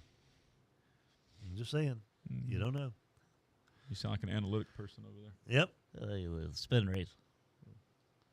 8:34 the time. Power Hour brought to you by Brewer Quality Homes. Got an LSU update on the way. Do you know how all of this could have been prevented? Him just wearing it. Besides that, like back in time to prevent things from happening the way they happen? Cubs beat the Brewers? No. Oh. Blake Snell should be a Mariner. Oh, yeah. There you go. And Freddie Freeman should still be a Brave. Yep. And then none of this is going on. None of this is going on.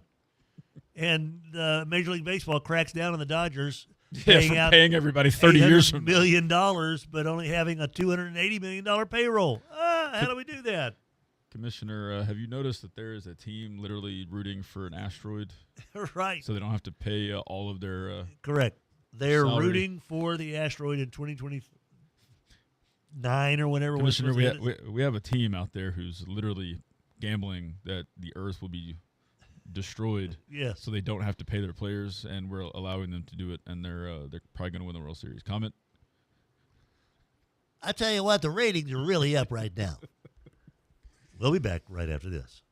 Brewer Quality Homes has been a part of the Tim Fletcher Show for many, many years, and it's one of the favorite things we do on the show is what hemisphere is Donnie Brewer in right now? Where do you think he is? Where in the world is Donnie Brewer? I'm going to say Argentina. That's not bad. I was thinking Peru, so we're kind of in the South same America? neighborhood. Yeah. All right. Probably some kind of a Peruvian blowfish type antelope that he's on a hunt for.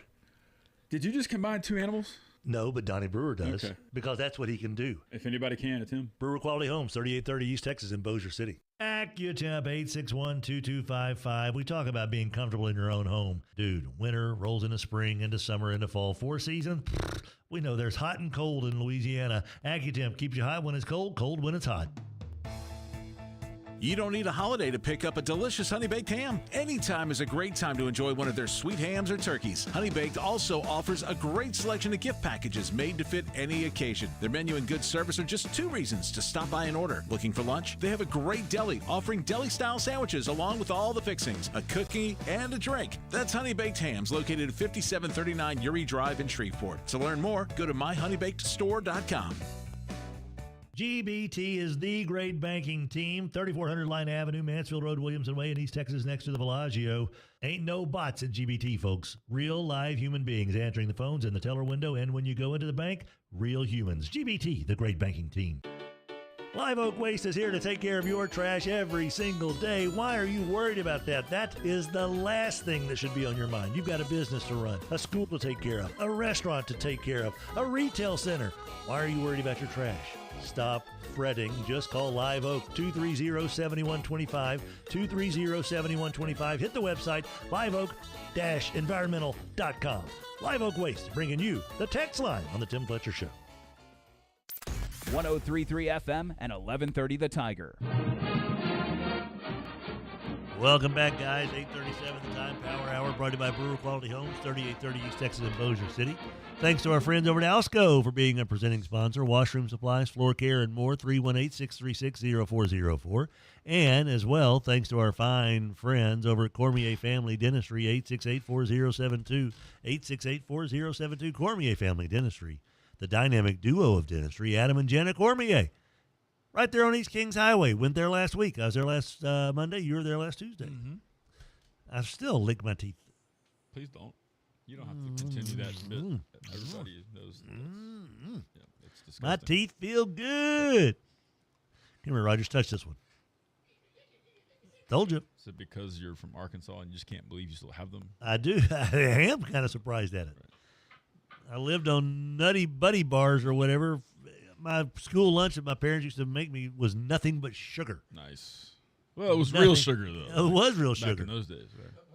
Like peanut butter and jelly with a pay buddy, a chocolate nice milk, grape soda. Here's some orange slices for your health. Wrap the canned drink in a paper towel, then wrap it in aluminum foil. That sucker would stay cold for a millennium. Oh, absolutely. Good stuff. Cormier Family Dentistry. They're in charge of trying to fix all the stuff that my parents did that I allowed myself to do to my teeth. 868-4072. Time now for an LSU update brought to you by River City's Lighting and Rug Gallery, 3908 Shed Road in Bossier City. River City's Lighting and Rug Gallery. When it comes to your light fixture needs, inside the house and outside the house, you know the River City's Lighting and Rug Gallery's got you squared away. Boy, old Kim Mulkey is loading up, isn't she? They have been on a recruiting tear of late. And they are, yes. And coming off a visit to LSU, Lola Lampley. Lola. She wants to shut down her recruitment. She's had visits to South Carolina and Tennessee scheduled up next. But according to Bengal Tiger on 3.com, the trip went so well, I think there's a chance the Tigers close it out this week and get their first commitment for the next year's class. Jersey Robinson had a great time on her visit. She's visiting South Carolina and UConn as well, but UConn may be the toughest competition there. Trinity Jones visited in September. She is kind of if we don't get Lampley, we'll go for Trinity Jones. And so she might be looking elsewhere. And Olivia Bucosa, the jewel of the class for LSU, the push remains strong for her. UConn seems to be the biggest obstacle. She took her visit to UConn this weekend. Gino pulled out all the stops, but the longer this drags out for LSU, the better, because Kim and her assistant coach, Gary Reedus, will continue to relentlessly pursue her. And one new name on the docket is Sarah Okiki, 6'3" prospect out of Spain. Helped Spain playing professionally over there. Now she wants to play college basketball over here. It's a wild time in the world. Mm-hmm. And that's your LSU update, brought to you by River City's Lighting and Rug Gallery, 3908 Shed Road in Bossier City, Louisiana. RiverCitySlighting.com.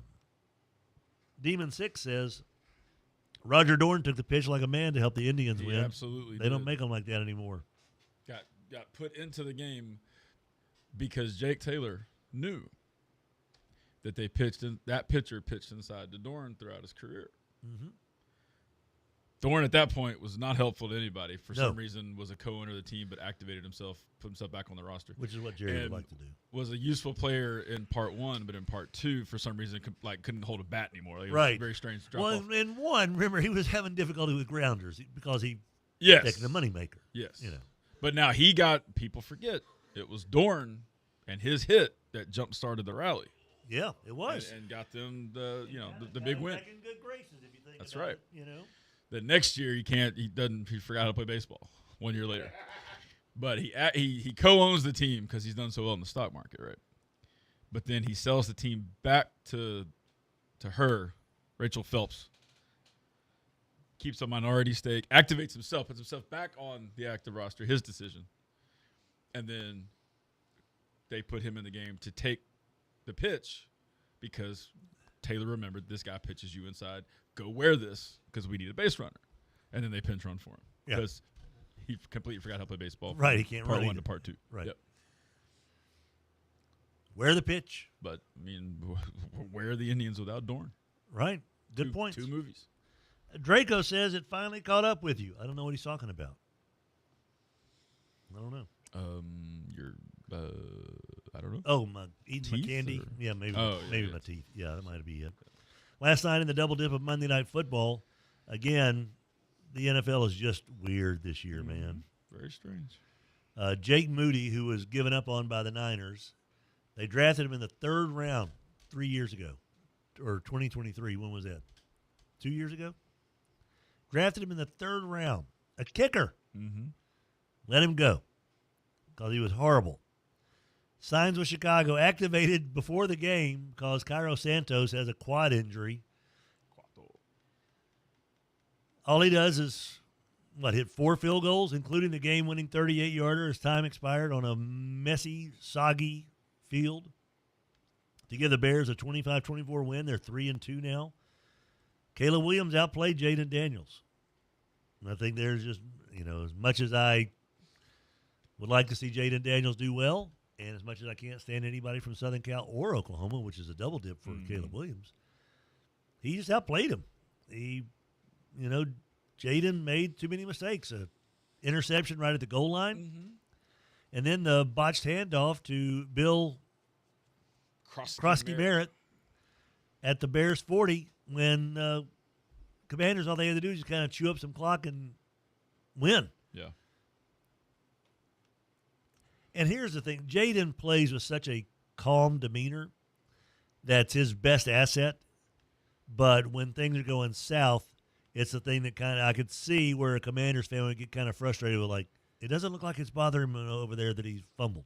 It does bother him. He wants to play well, but his demeanor just never changes. And so that's going to make him an even better quarterback because he does stay pretty even-keeled in all of this.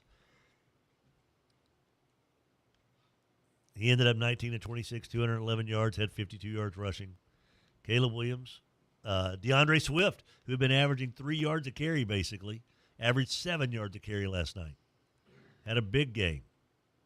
And in the opening game of the Twin Bill last night, Bijan Robinson, you heard of him? I have. Hester? Is he one of those Texas A&M guys? No. No? No. TCU? No. Oh. Texas? Mm-hmm. Oh. Mm-hmm. Raheem Morris calls him the greatest player in the NFL. It's very good. And after last night, you can see why people say that. His 81-yard touchdown run was pretty impressive. Yep. The dude smoked everybody. He's a very different player than what a lot of running backs are, I feel like. And I think I forget if it was Buck and Aikman. No, it was the other guys, the morning crew along with Fowler that did the Buffalo Atlanta game. Mm-hmm. But one of them, because two of the dudes sound exactly alike, so I don't know which one it was. We're talking about how with Robinson, there's just no other running back right now in the league like him that has the burst that he has, the ability to cut, the vision, the ruggedness, and the ability to pick up. I mean, he's literally a complete back. And last night was a prime example of it. 170 yards rushing, 68 yards receiving, 6 catches. Drake London had a hell of a touchdown. When Atlanta puts it all together, yeah, they've got people. They've got people. Yeah. You draft well enough. And get the right coach. Putting it together a little bit. Get the right coach, and it feels like they've got the right coach maybe. Mm-hmm. But Penix played good enough. He wasn't outstanding. You know, he had guys He's that still growing into it. Right, he's still growing into it, but he's got a couple of playmakers that made plays for him. Mm-hmm. And Josh Allen, like I said when we were visiting with Sonny Cumbie, Josh Allen looked terrible last night. His offensive line didn't do him any favors. Former UL Raging Cajun Osiris Torrance. They've also got to get him something. And he had no receivers, yeah. dude. None. There's nobody out there that's catching passes. Mm-mm.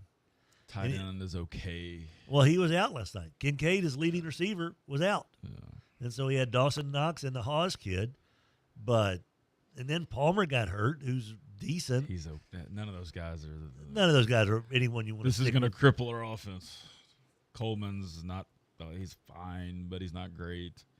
Shakir is useful for them. Right. But he's not a guy that could go somewhere else and be very good, probably. Nope. And they had the opportunity to get George Pickens. They could have gotten, Debo. They could have gotten DK. Slipping into this.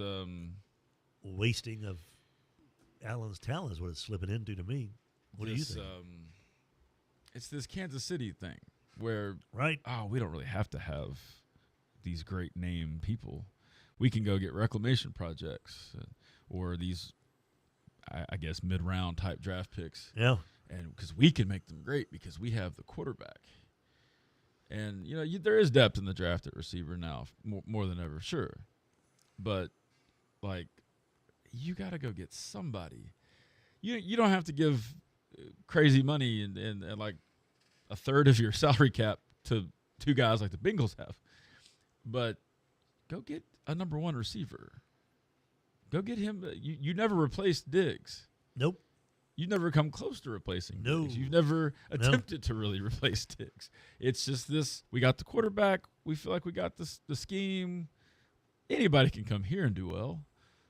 We can be the Patriots and turn guys like Amendola and Edelman into stars. No, you can't. You need to go get him a receiver. I hate that the Jets are in their division because Garrett Wilson should absolutely be on somebody else's roster. Yeah. And if you think that it can't trade within divisions, then ask Mike Tomlin, who's still unhappy. I don't think they would, but yeah, I that get what Cleveland traded Joe Flacco to a division rival. He said that I wouldn't do it. Maybe it's just me. I wouldn't help a division rival out. And I get what Tomlin's talking about. Flacco's trying to bail out the Bengals. He also has to understand who those teams are. Right. They don't want to go anywhere this year. Yeah, they both bungle their way through life and just kind of every now and then come across, hey, there's a sack of gold coins here. What do we do with this? Let's hide it. But yeah, the Bills, the Dallas Morning News has an article this morning. Are the Cowboys wasting Dak Prescott the way that they wasted Tony Romo? And it feels that way. Are the Bills wasting Josh Allen the way that the Cowboys are wasting Dak Prescott? It kind of feels that way because the last thing, I know we need to take a break, Raj, is the last thing going into this, Esther. If you have a receiver like an Amon-Ra St. Brown, if you've got a guy like CeeDee Lamb who's healthy, when healthy, when you got a Jackson Smith and Jigba, your offensive line doesn't have to protect quite as long because they get open so fast. Right. They're so good. They're so good at their route running, or they're so quick off the line, or they're so good at separating from the defender that your quarterback knows in his mind that whether or not he's option 1, 2, or 3, he's going to be open. And he'll be open in short measure. Mm-hmm. And so I can get it out quicker. I don't have to sit here and wait. And as Sella mentioned, bodies flying at, your feet there for your quarterback. So the Bills are blowing it. And it's not going to get better before it gets worse, I think, because they're not that good. They are not that good. They got run all over last night. And just don't forget that somehow the Panthers beat the Falcons 30-0. The Panthers beat the 3 Falcons weeks ago. 30-0. That's what I'm saying. The whole thing going back to Sonny as well. Yeah. Everybody's okay. No one's great. And the Left 4 Dead Chiefs are 4-2 and just beat the Lions. Correct. And are probably the Super Bowl favorites this morning if you go to your sports apps. Yay. 8:51 the time. We'll be back with more of the show. The Power Hour brought to you by Brewer Quality Homes. Our show also presented by Alsco at alsco.com. And also thanks to the fine folks over at AccuTemp. It's going to be blazing hot again today, Rogers. 861-2255. Of course, anybody that's around Rogers understands heat because the man puts off the heat.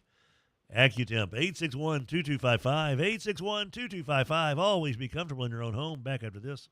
Looking for reliable electrical services?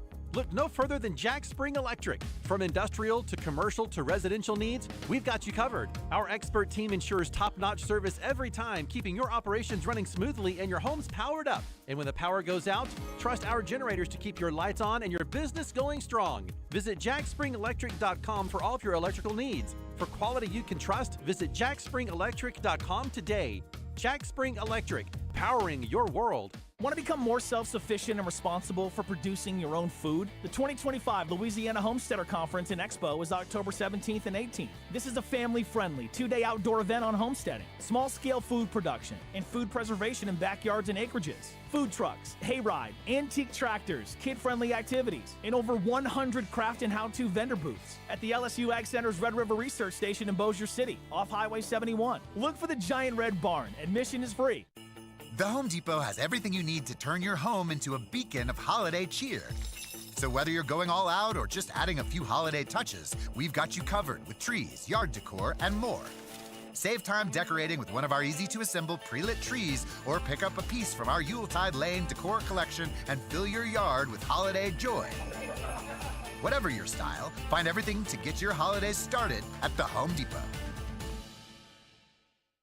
Piney Park's Fall Festival and Spooky Trail is family fun at every turn, and SeizeTheDeal.com has your half-price tickets. Stroll through the family-friendly Spooky Trail, pick out your favorite pumpkin from the pumpkin patch, dine on eats and sweets at the food trucks, and enjoy jumbo pillows, barrel train rides, Piney Peak slides, brand new adventure trail ride, and more. Get your half-price tickets now at SeizeTheDeal.com and fall into fun at Piney Park Fall Festival and Spooky Trail, where autumn adventure awaits. 103.3 FM and 1130 The Tiger, Shreveport's home for sports.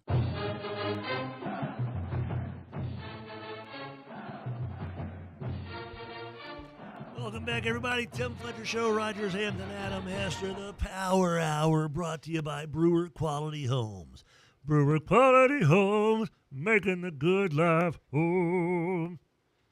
3830 East Texas in Bossier City. Donnie Brewer, the man, the myth, the legend. Everything he touches turns to sold. Our show also brought to you by Alsco, alsco.com. Wet mops and floor mats, along with first aid services and more.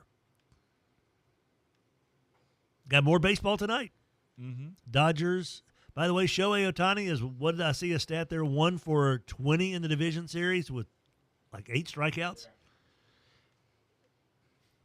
He's washed. Wore him out, man. Yeah. Used him too much. If he goes 4 for 5 tonight, people are going to be like, check his sports betting apps. Talk to his interpreter. Did he have Shohei with an anytime home run? Look out. Oh, that's not many. That's not many.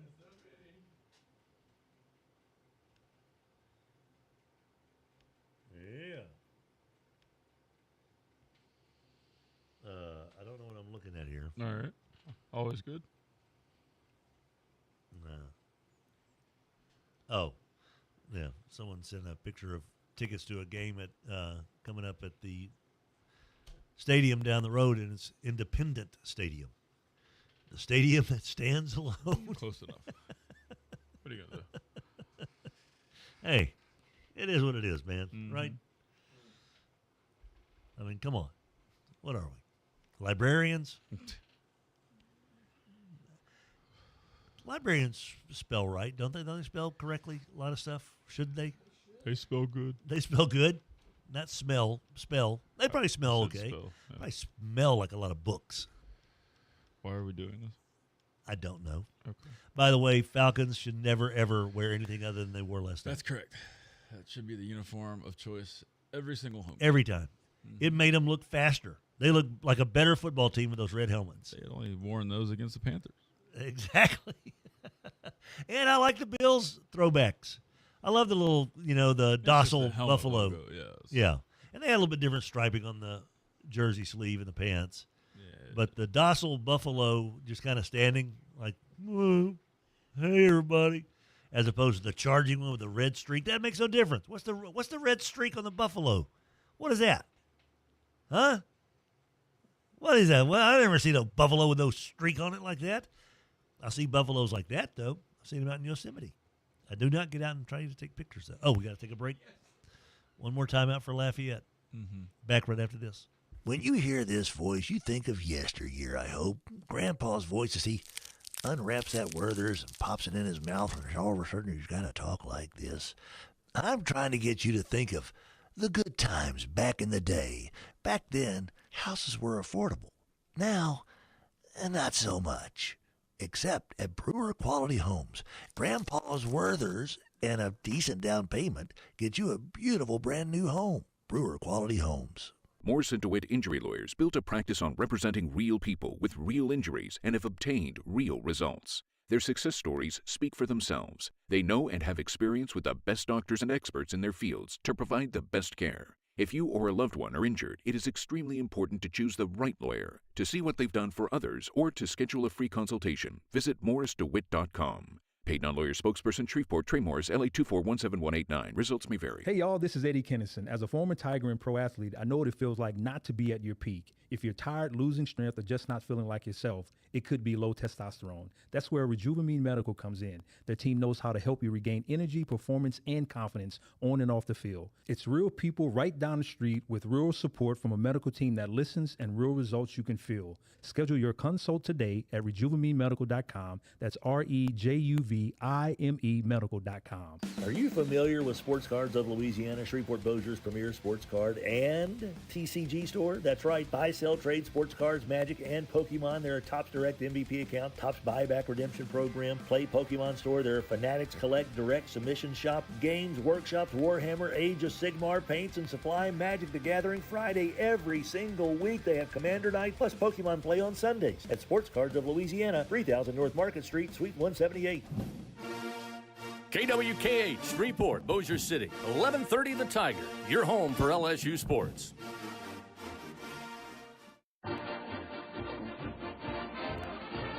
Welcome back, everybody. How's it going? 8:59 the time. That's old Rogers Hampton over there. I didn't realize you had on your Texan stuff today. There you go. Hambone, Hester is here. We got more Skent-N-Dent Coaches Conversations coming up. I like them boys. They're all right. You know, Hester offered the appliances aren't very skin up or dent up, but if they let me in there for like an hour, I could figure it out. I could skin up and dent up some stuff. Just look at my head. My head. Hey, did you see where Walker Howard's been cleared to practice again for UL? No, I did not. Yeah, that's kind of a big development. Sure it is. Good for him. You know, because I think he still has 2 more years of eligibility if he used the COVID year. But how cool would that be if the Raging Cajuns were able to get Walker Howard back? I thought he was done for the year, man. Still got lunch, though. Still got lunch. Take care, Lafayette. KWKH, Shreveport, Bossier City, 1130 The Tiger, your home for LSU sports. Hey, now. You know. Y'all remember when Greg came in here yesterday? Yes. And talked about Taylor Swift? Well, he's got a Facebook post. Look up how much wealth valuation Taylor Swift at football games brings the NFL. Did the Detroit Lions get cheated? This is an Instagram post from someone else. Did the Lions get cheated by the Chiefs last night? So many questionable calls had us scratching our heads. What do you think? I love it. I love it. Our man who's given up social media is back on it with a vengeance. Right. And it's awesome. I am a member of the Greg Adams Conspiracy Theory fan club. Taking no prisoners. Absolutely. Bring it. That's so awesome. Taylor Swift cost us the game. What? I know. He's posting somebody else's stuff here. Although I don't think the referees were wearing red and white striped shirts with Kansas City Chiefs hats. I don't think that was the case. I think that might have been Photoshopped. Hester, you're out of here? All right. Back to the grind. Teach those kids well. Huh? It's their loss. Time now for your SEC updates brought to you by Bo Harris Wealth Management. Bo Harris says one of the first things that he does in a client meeting is ask his client, hey, when you are wide awake at 2 in the morning and worrying about your financial future, what are the things that come to mind? Those are the things he wants to address and make better for you and yours. Bo Harris Wealth Management bringing you this SEC update. Yeah. Well, what are we looking at here this weekend, huh? Let's take a quick look at the games on tap for the SEC and football. Boy, Roger, did you see the sad state of the Big Ten? They put out their games for the October 18th or whatever, and you're like, oh, good gosh. There's not one matchup that is worth a plug nickel. And that's why that's the Big Ten, and that's why the SEC, no matter how you slice it, here's the schedule. 11 o'clock in the morning in Vanderbilt, in Nashville. Number 10, LSU at number 17, Vandy on ABC. Vandy's a 2.5-point favorite. At 11:45, 14th ranked Oklahoma at South Carolina. OU's a 5.5-point favorite. That's on the SEC Network. At 2:30 on ESPN, 4th ranked Texas A&M, the highest they've been ranked in 2 generations, takes on the Arkansas Razorbacks. A&M's a 7.5-point favorite in Fayetteville. Also at 2:30 on ABC, how about number 5, Ole Miss, between the hedges at number 9, Georgia. Georgia, a 7.5-point favorite. Rogers, that's going to be a hell of a football game. At 3:15, don't sleep on this one. Mississippi State at Florida. Florida, 8.5-point favorite. Could Blake Shapen be the straw that breaks the Gators' backs with Billy Napier? At 6 o'clock, fresh off their Red River rivalry win, number 21 Texas and maybe a surging Arch Manning, they could also spell doom for Mark Stoops and Kentucky. Texas is a 12.5-point favorite. At 6:30 on ABC, it's the third Saturday in October. So you know what that means. Tennessee and Alabama, number 11 Tennessee against number 6 Alabama in Tuscaloosa. And Alabama is an 8.5-point favorite. And then the nightcap at 6:45 on the SEC Network. Missouri, who still has playoff hopes, and strong playoff hopes, by the way, takes on an Auburn squad that is reeling right now. And Hugh Freeze finds himself on the hot seat despite what his last name is. Missouri and Auburn. Mizzou, a 1.5-point favorite at Jordan-Hare. Another unbelievable weekend of SEC football matchups. It's just every week. I know Hester says it kind of with a, I know he says it tongue-in-cheek, where it's just a grind every week, but it is a stinking grind every single week in that league. And that, my friends, is your SEC update. And it is brought to you by the wonderful human being, Bo Harris.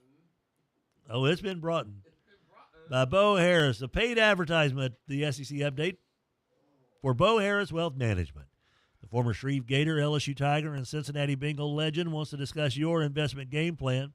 Bo Harris is a certified financial planner, CFP, certified investment management analyst, CIMA, securities offered through Wells Fargo Advisors Financial Network, LLC, WFAFN.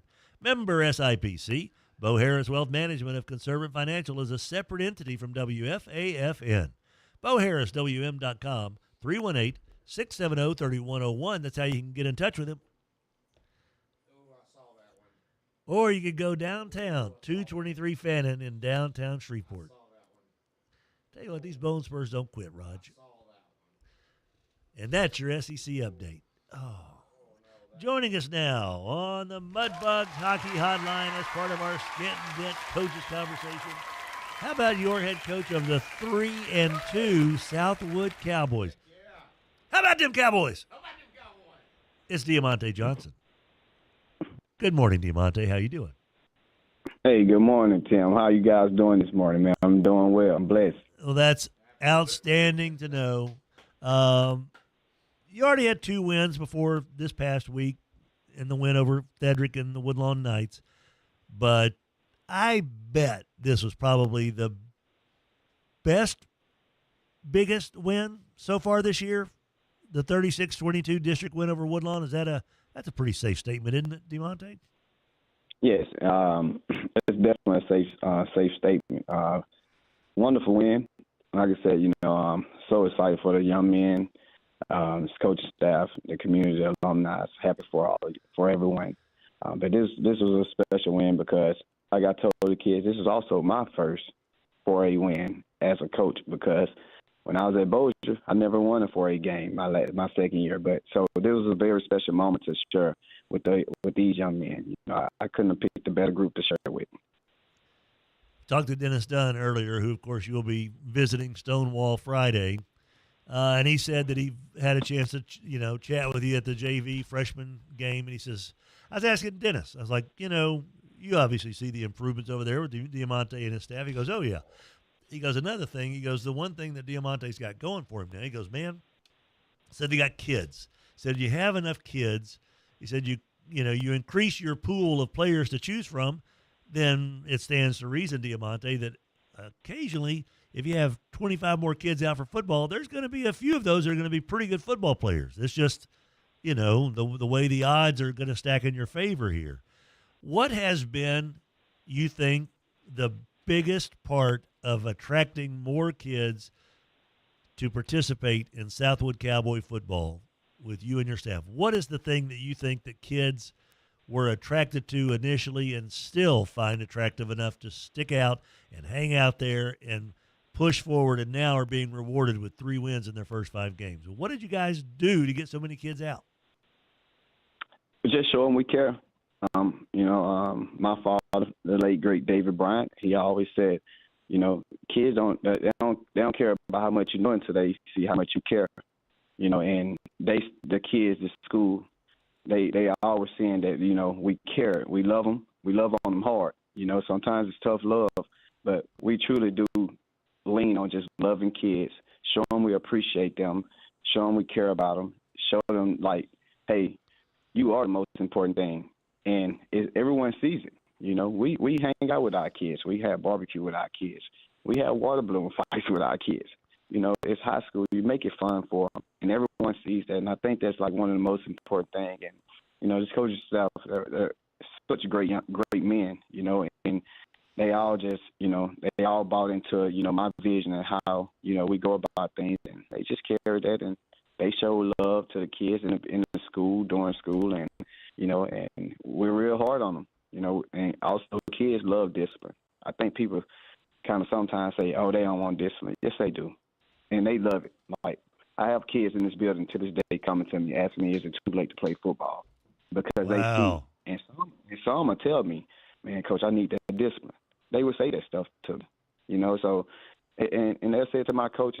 I think that's what it is, most importantly, Tim, just loving our kids and showing them we appreciate them, showing the parents we appreciate them, and the parents make them come out too.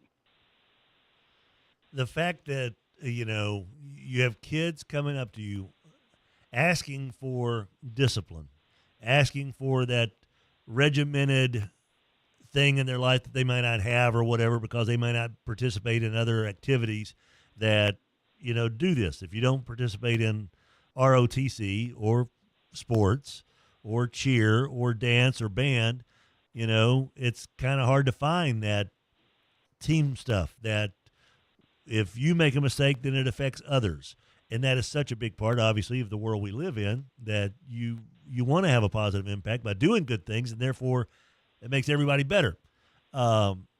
You've got kids that are buying into that. And do you kind of understand, like, when you talk about your late pops there with Coach Bryant, how many times, and I don't want to get into too much of your personal stuff because it's none of my business, Deaumante, but you bring up David so much, and obviously you had a great love, and you just admired him so much and what he did for kids. You saw that. How much of David Bryant do you think is a part of what you do on a daily basis? Everything. I got chills talking about it. I literally walked this earth to continue to live his legacy out when it comes to loving kids, showing them the way, teaching them the importance of the game of life, how it's more important than the game of football, anything you do. Every day. I mean, every step I take is to honor him and to live out his legacy. How are these kids doing that as well, without even knowing it, perhaps? You say that again. I'm sorry, you cut out. How do you think these kids are kind of epitomizing what David stood for, and they might not even realize? And I'm sure they've heard you talk about, David, but oh yeah, how much do you think they understand that they are becoming Deaumante Johnson? They're becoming C.J. Moore. They're becoming what they are being coached by. Does that make any sense? Do you think the kids understand that? Yes, they do. They do. Every day, I think I literally every day I kind of tell them they're gonna, at some point, you're gonna carry our mindsets and how we process and how we view things, and the kids are doing it. They take pride in doing the right things in school now. They take pride in holding each other accountable. They take pride in uplifting each other. So yes, they are literally carrying our mindsets, and they're seeing they're starting to see that, hey, we're growing into a Coach Johnson, a Coach Morgan, a Coach Wu T, a Coach Carter, a Coach Lynn. They're starting to see it, because that's all they hear and that's all they see when they see us. That's a good thing to be. Taking on a North DeSoto squad that is the best in the state, one of the best teams in any classification, if you think about it, Deaumante. They beat West Monroe, and West Monroe, of course, has beaten Catholic High and keeps on keeping on as well at the 5A level. Here they are, undefeated in 4A level, number one team in the state. Last week, Minden tried to load the box and keep that double-barreled shotgun of running backs of theirs from just blowing holes through them. And you kind of have to remember, oh, yeah, they've got a superb quarterback in Luke Delafield, and Luke had an outstanding night. What's the Southwood plan? What can you guys do to slow down this North DeSoto offense? It seems to be getting better and better as the weeks wear on. Well, I think, me personally, Tim, I think from watching countless hours of film, I think a lot of people are trying to get in shootouts with them. You can't get in the shootout with those guys. They're like so well coached. They're a tempo offense, and I'm talking about that whole entire coaching staff is just awesome in what they do with those young men. Luke Delafield, he's awesome. The running back is good. They have good receivers. You just can't get in the shootout with them. With a guy like Luke, you have to limit his time on the field. So how you do that? You have to put together great drives. You have to win the time of possession. You have to slow the game down. You don't get in shootouts with teams like that. And I'll be the first one to tell you, I'll take blame for this. I thought we can get in a shootout with Loyola. You can't with them neither. Yeah. So you have to, you know how at times that kid, he touched that stove one time, he don't touch it again?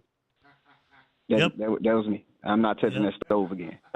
So I learned my lesson. So you just have to slow the game down. You have to keep Luke out the field. So that means, therefore, your offense we must put together drives, long drives, because if not, that's when Luke is real dangerous. The more he touches the field, it's a 85 to 90% chance they're going to score that drive. Mm-hmm. That's how good they are. Mm-hmm. So keeping them off the field, you on the offensive side taking care of the ball, creating long drives.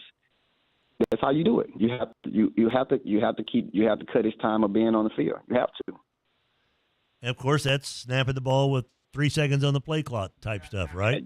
You have to. Like, it's just what it is. Like, you have to do that. And you mix a lot of other things in there with it. But I think we all know you have to keep Luke off the field. That sounds like a good plan, and I'm sure they're aware of it too. And so, and they'll try to figure out ways to make you not stay on the field. That's, of course, their defense is going to have something to do with that. You have a kid last week, Christian Green, had 5 catches. He was your Morris Dewett Injury Lawyers nominee, 98 yards, 2 touchdowns. Also had 7 tackles, 2 for a loss, and a 66-yard pick six.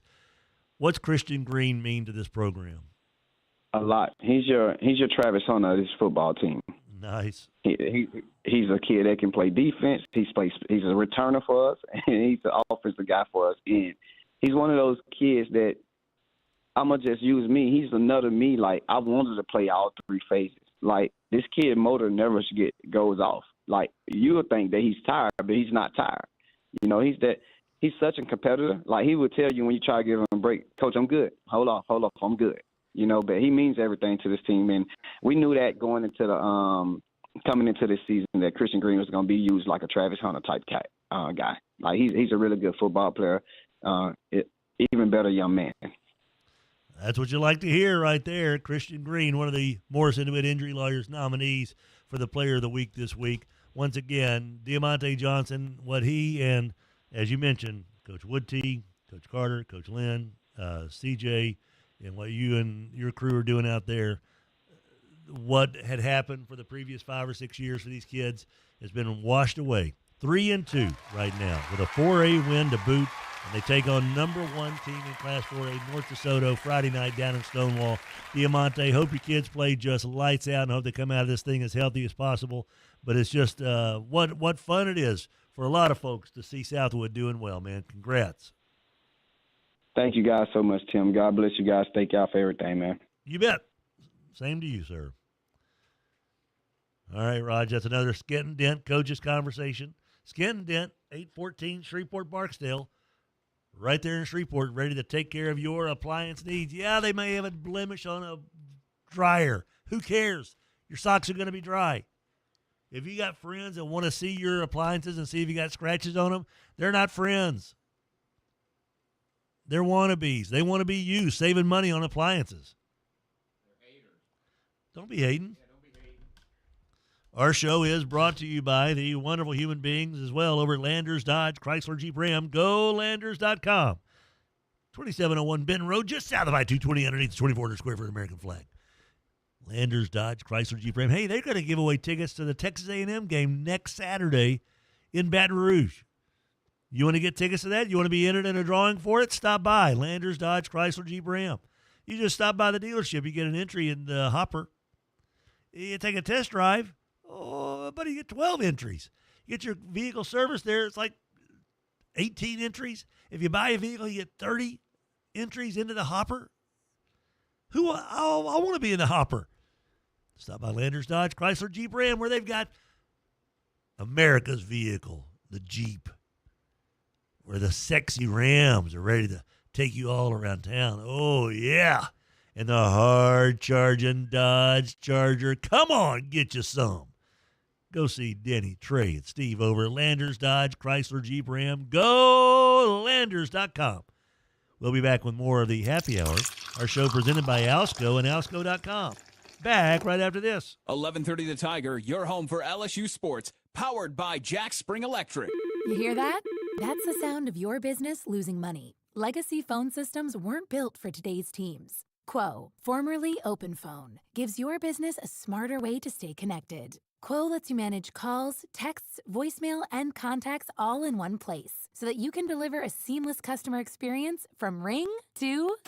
Need to take calls on the go? Quo automatically transcribes, summarizes, and highlights next steps from every call, so you never miss a detail. Need insight into what closes a sale? With Quo's AI call tags, you can instantly spot key topics like objections or pricing questions and use those insights to level up every customer interaction. And yes, you can bring your existing number with you for free. Keep your team in sync and your customers happy with Quo.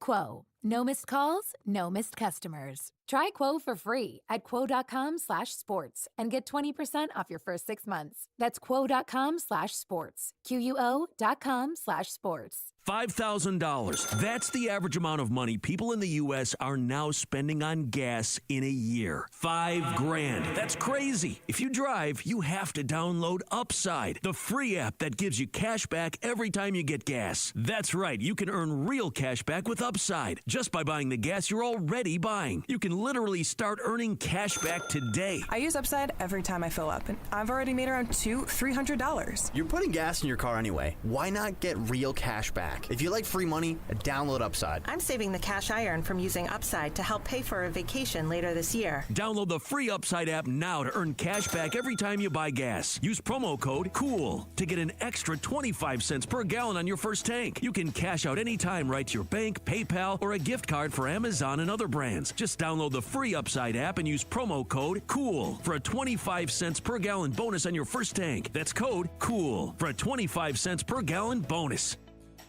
Actual price will depend on product and subscription plan. Featured products are compounded drug products, which the FDA does not approve or verify for safety, effectiveness, or quality. Prescription products require an online consultation with a healthcare provider who will determine if appropriate. See website for details, restrictions, and important safety information. Want a boost in and out of the bedroom? Hims has you covered. Introducing a new 2-in-1 approach to level up your game. Tadalafil for better bedroom performance and zinc for testosterone support. Put it all together and you've got what you need to turn things all the way up. Getting started is simple. Just go to hims.com/radio to start your free online visit. Through Hims, you can access ED treatments including pills, chews, and more. 100% online. No office visits, no pharmacy lines. Just fill out a simple intake form and a licensed medical provider will determine if treatment's right for you. If prescribed, it ships free and discreetly to your door. Find affordable treatment options at up to 95% less than brand names at hims.com/radio. That's hims.com/radio. HIMS.com/RADIO. Need top-notch construction equipment or cranes in Shreveport, Louisiana? Scott Equipment has you covered. As a trusted family-owned business, we offer a wide range of equipment for rent or sale. Whether you're tackling a big project or need reliable machinery, Scott Equipment is here to help. Stop by Scott Equipment on North Market today to learn more and find out how you can save for your next rental or purchase. Call or visit us now and get the job done right with Scott Equipment. Hey, Eddie Kennison here. As a former Tiger and pro athlete, Strength, energy, and performance are still important to me. That's why when I felt my strength slipping, I turned to Rejuvamine Medical. Check your testosterone today at rejuvaminemedical.com. That's REJUVIME medical.com. The presenting sponsor for the Tim Fletcher Show is Alsco. Uniform needs, tablecloths, napkins, you name it, with facility care from wet mops to floor mats to everything in between, plus the very important first aid services as well. Trust Alsco, 318-636-0404, alsco.com. Morris Dewett Injury Lawyers built a practice on representing real people with real injuries and have obtained real results. Their success stories speak for themselves. Visit morrisdewitt.com. Paid on lawyer spokesperson, Shreveport, Trey Morris, LA 2417188. Results may vary. The Hill brothers over at Skent-N-Dent are huge Mudbugs fans. They're huge football fans. They're basically fans of Shreveport-Bossier, and you know who's a fan of theirs? Shreveport-Bossier. It works both ways. Skent-N-Dent, up to 50% off on appliances, furnishings. Okay, it's got a little scratch. Can you see it? A little dent? I don't see it. Why would you care? Just collect the savings and enjoy Skent-N-Dent, 814 Shreveport-Barksdale Highway. 103.3 FM and 1130 The Tiger. Fox Sports plays here. Welcome back, guys. Tim Fletcher Show, our show brought to you by Alsco and alsco.com. Facility care, washroom supplies, and more. Yeah, they've got it all. 318-636-0404. And thanks to our friends over at Rejuvamine Medical. Fellas, low testosterone, looking to lose some weight, maybe both. Rejuvamine Medical can help. That's REJUVIME medical.com. They're online, but they are also literally down the street on Line Avenue. 4801 Line Avenue, Suite 8 inside Piermont Mall, right across from the Gucci Brooksers, and next door to our friends over at the Chop Shop on Azalea Drive. RejuvameMedical.com. Make your appointment at 318-408-4080. RejuvameMedical.com. Low T? Not a problem. Weight loss? Sure, they can take care of that. With a nurse practitioner on site to go over your lab results to make sure you get the plan that's best for you. RejuvameMedical.com. 318-408-4080. Joining us now on the Mudbugs Hockey Hotline as part of our Skent-N-Dent High School Coaches Conversation, your head coach of the Huntington Raiders. It's John Simon. And his boy did all right this past week. Texas got a win in the Red River Shootout. Everything's all right there. Needs to play a little bit more, but that's my opinion, not John's. John Simon and the Huntington Raiders got a big win over the Bird Yellow Jackets last week, 34-28. Congrats, Coach. How you doing? I'm great. I appreciate you having me on. No worries, man. I tell you what, old Justin Whitaker played well for you. Xavier Brown played well for you. Nate Green played well for you. And I assume that means that your offensive line also played pretty well against those Bird Yellow Jackets, didn't they? Yes, sir. It was a hard-fought battle. The Jackets, of course, it's a tough opponent, a tough scheme. They played well, but, the ball bounced our way, and our guys that needed to showed up and made some plays for us. So it's definitely led by that offensive line. When you look at the way the season has started, obviously taking on a team like West Monroe and Shreve right out of the chute, pick up a win over Benton in a high shootout, and Houghton put some points on the board. Evangel is what we see with Evangel. It feels like there's like 3 or 4 different guys that maybe their teams just turned in their best performance of the year. Do you feel like this is the best performance that Huntington's had so far in 6 weeks of games? It was definitely up there with one of the top performances that we've had. And we challenged our guys to be more disciplined and to make plays in all phases.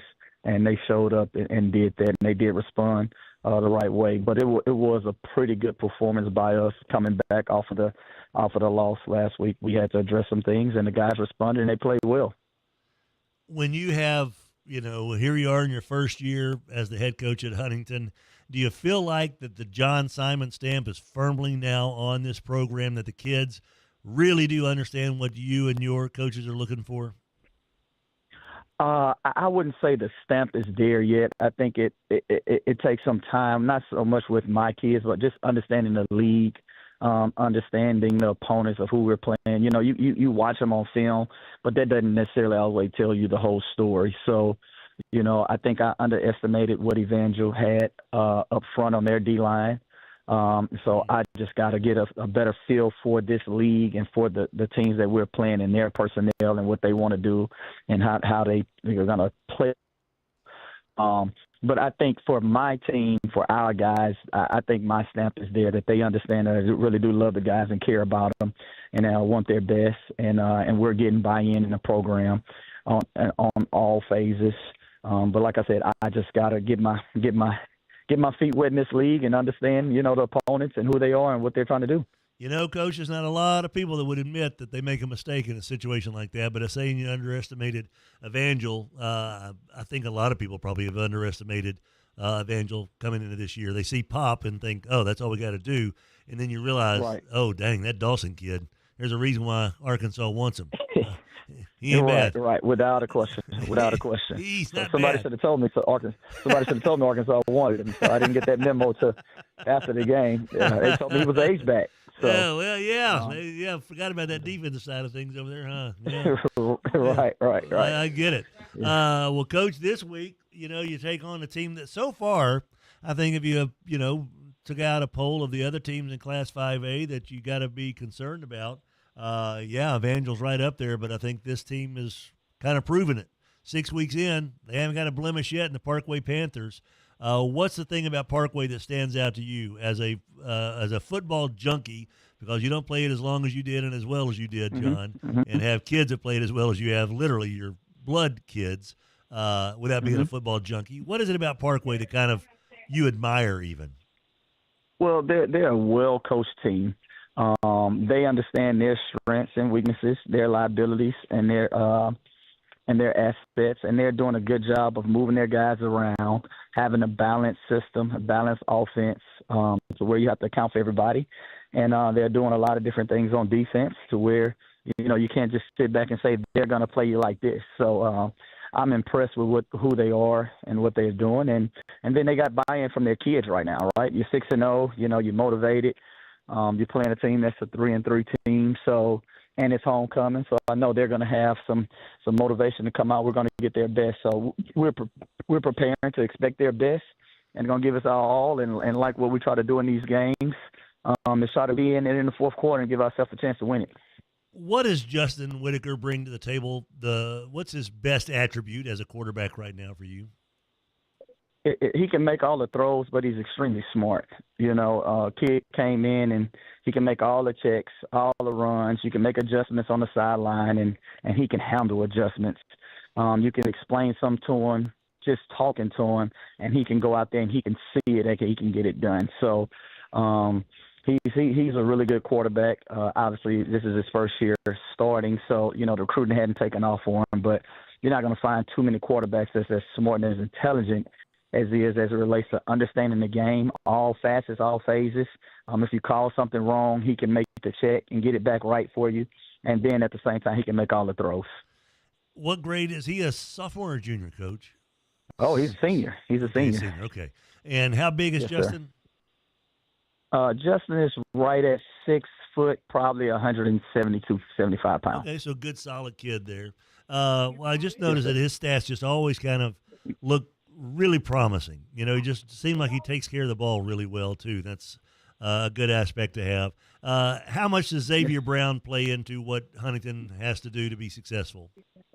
Well, it's running back by committee. We have 3 running backs that we feel are all starters for us, that can affect the game. And a lot of times it's usually the third guy that goes in that's fresh and who has fresh legs and is ready to roll. So we're getting a better feel for who those guys are, and when we have them in, and what exactly we need to call with these guys, because all of them have a different skill set. Well, here we go, buddy. It is going to be fun. Huntington with a big win over Byrd this past week, and now they're going to try to knock off the big, bad, dirty red Parkway Panthers over at their place.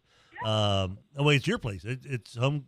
Right? Yeah, it's homecoming. Homecoming for you. And is it going to be at Independence Stadium? Independence Stadium. Okay, at Independence Stadium. Yes, Southwood home. I mean, good gosh. Holy moly. Coach, really? I'm 60. Oh, wow. I'm 60, Coach. Sometimes these things. I just talked to Deaumante, for Pete's sake. Huntington homecoming this Friday night, taking on the Parkway Panthers. It is going to be a fun little affair. And, oh, by the way, 2 of the best-looking squads as far as unis? Absolutely.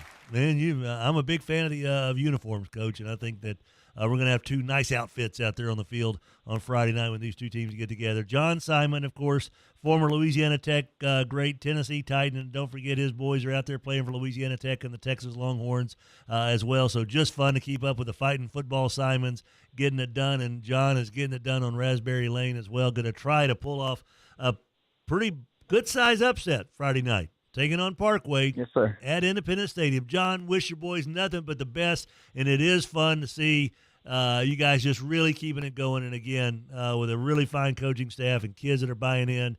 I love this stuff, man. Happy for you, John. I appreciate it. I appreciate the call. Appreciate the weekly report. No worries, man. John Simon, head coach for the Huntington Raiders. And it's weird that Huntington's having Southwood's homecoming, Rod. That's very strange, isn't it? It's nice of them. They are close, and and I bet he and Deaumante know each other. They're coaches in the same part of town. That's nice of them to have Southwood's homecoming at the Huntington game. You idiot! When we come back, we got the LSU update. But we've also got Big Bad Brad Laird and Thedrick Harris. More Skent-N-Dent Coaches Conversations. Our show also brought to you by Shaban Toyota. Don't forget the pre-owned inventory over at Shaban Toyota in beautiful, bucolic Marshall, Texas. Come on, get you some. My goodness. Why in the world would you buy anything from any other Toyota dealership when you've got Ken Shaban Toyota right over there, exit 617 off I-20? Ken's going to treat you right. He's Blake's dad. Pam and Ken, they're good people. They're pre-owned inventory. Come on. People have already taken care of the depreciation by driving it off the lot. You get to get now the bulk of the great car and the great trucks. Pre-owned inventory, shapentoyota.com. You know what they say about cars and trucks and eggs, Rogers? They're cheaper in the country. Wow. And that means they're cheaper over in Marshall, Texas at shapentoyota.com. Ding. Back right after this. Whatever your vision for holiday decorating, the Home Depot has what you need to bring it to life. Like our warm white holiday lights with steady lit technology, so your lights stay glowing even if one bulb fails. Whether you're going for a soft, warm glow or a colorful display of holiday cheer, choose from our wide variety of holiday lights starting at $5 in store only. Find everything you need to get your holidays started with the Home Depot. Everyone's broken a phone, but not just anybody can fix one. Don't trust your phone to a fly-by-night shop. And don't try to fix it yourself. Let the experts at Batteries Plus keep you connected by replacing your screen, repairing your phone, or replacing the battery for you. Walk in anytime or make an appointment at batteriesplus.com and save $10. Trust the experts at Batteries Plus. How much do I love my Silverado LTZ 1500 Texas Edition? Well, almost too much to squeeze inside just 30 seconds. Could it be because of the wireless device charging? That's absolutely a big deal because my iPhone is kind of busted up where the charger goes, so I just stick it where the wireless device charger goes, and boom, my phone gets charged so quickly. There's so many cool things. Even the little things make it great. Silverado from Chevyland. Together, let's drive. Right now at the Home Depot, shop fall savings and get up to 40% off select appliances like Frigidaire. Get ready for a season of hosting with the Frigidaire Stone-Baked Pizza Oven. The only oven that reaches 750 degrees for restaurant-quality pizza in as little as 2 minutes. Start making hosting easier with fall appliance savings today at the Home Depot. Only when using Stone-Baked Pizza mode. Offer valid October 2nd through October 22nd. U.S. only. See store online for details.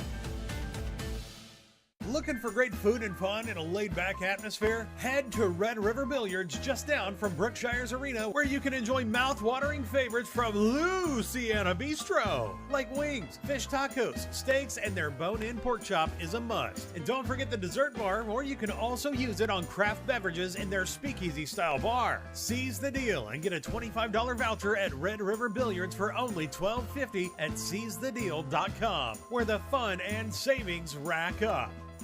Whether it's day or night, hot flashes due to menopause can be unpredictable.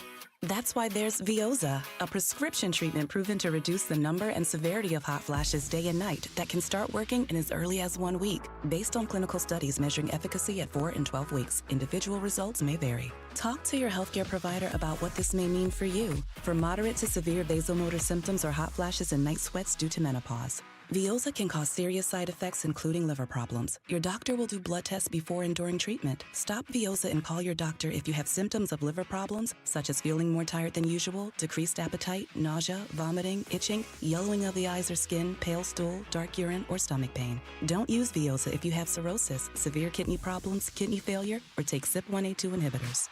Ask your doctor about Veoza. To learn more, call 1-866-239-1637 or go to veoza.com. That's VEOZAH.com.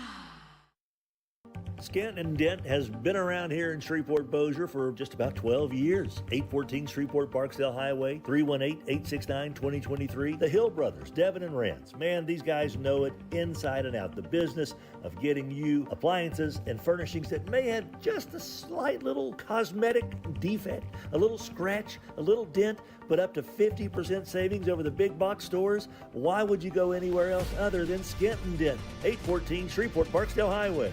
103.3 FM and 1130 The Tiger, Shreveport's home for LSU sports. Welcome back, guys. Tim Fletcher Show, Rogers Hampton, Alsco.com. Our presenting sponsor, Alsco. Floor services, workwear, and so much more. Time now for a little LSU update brought to you by our friends over at River Cities Lighting and Rug Gallery, 3908 Shed Road in Bossier City, Louisiana. RiverCitiesLighting.com. How about baseball? We're not through with that yet, right? It won't be long. Jay Johnson and his crew continue to make waves in the recruitment world. 2027 left-handed pitcher Connor Wells, the number 29 overall prospect in the class, according to Perfect Game.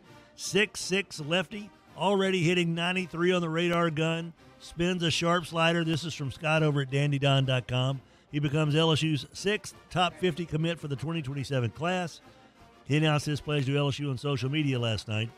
So, Jay Johnson getting it wrapped up yet again. The guy is just hauling in more and more and more high-quality prospects.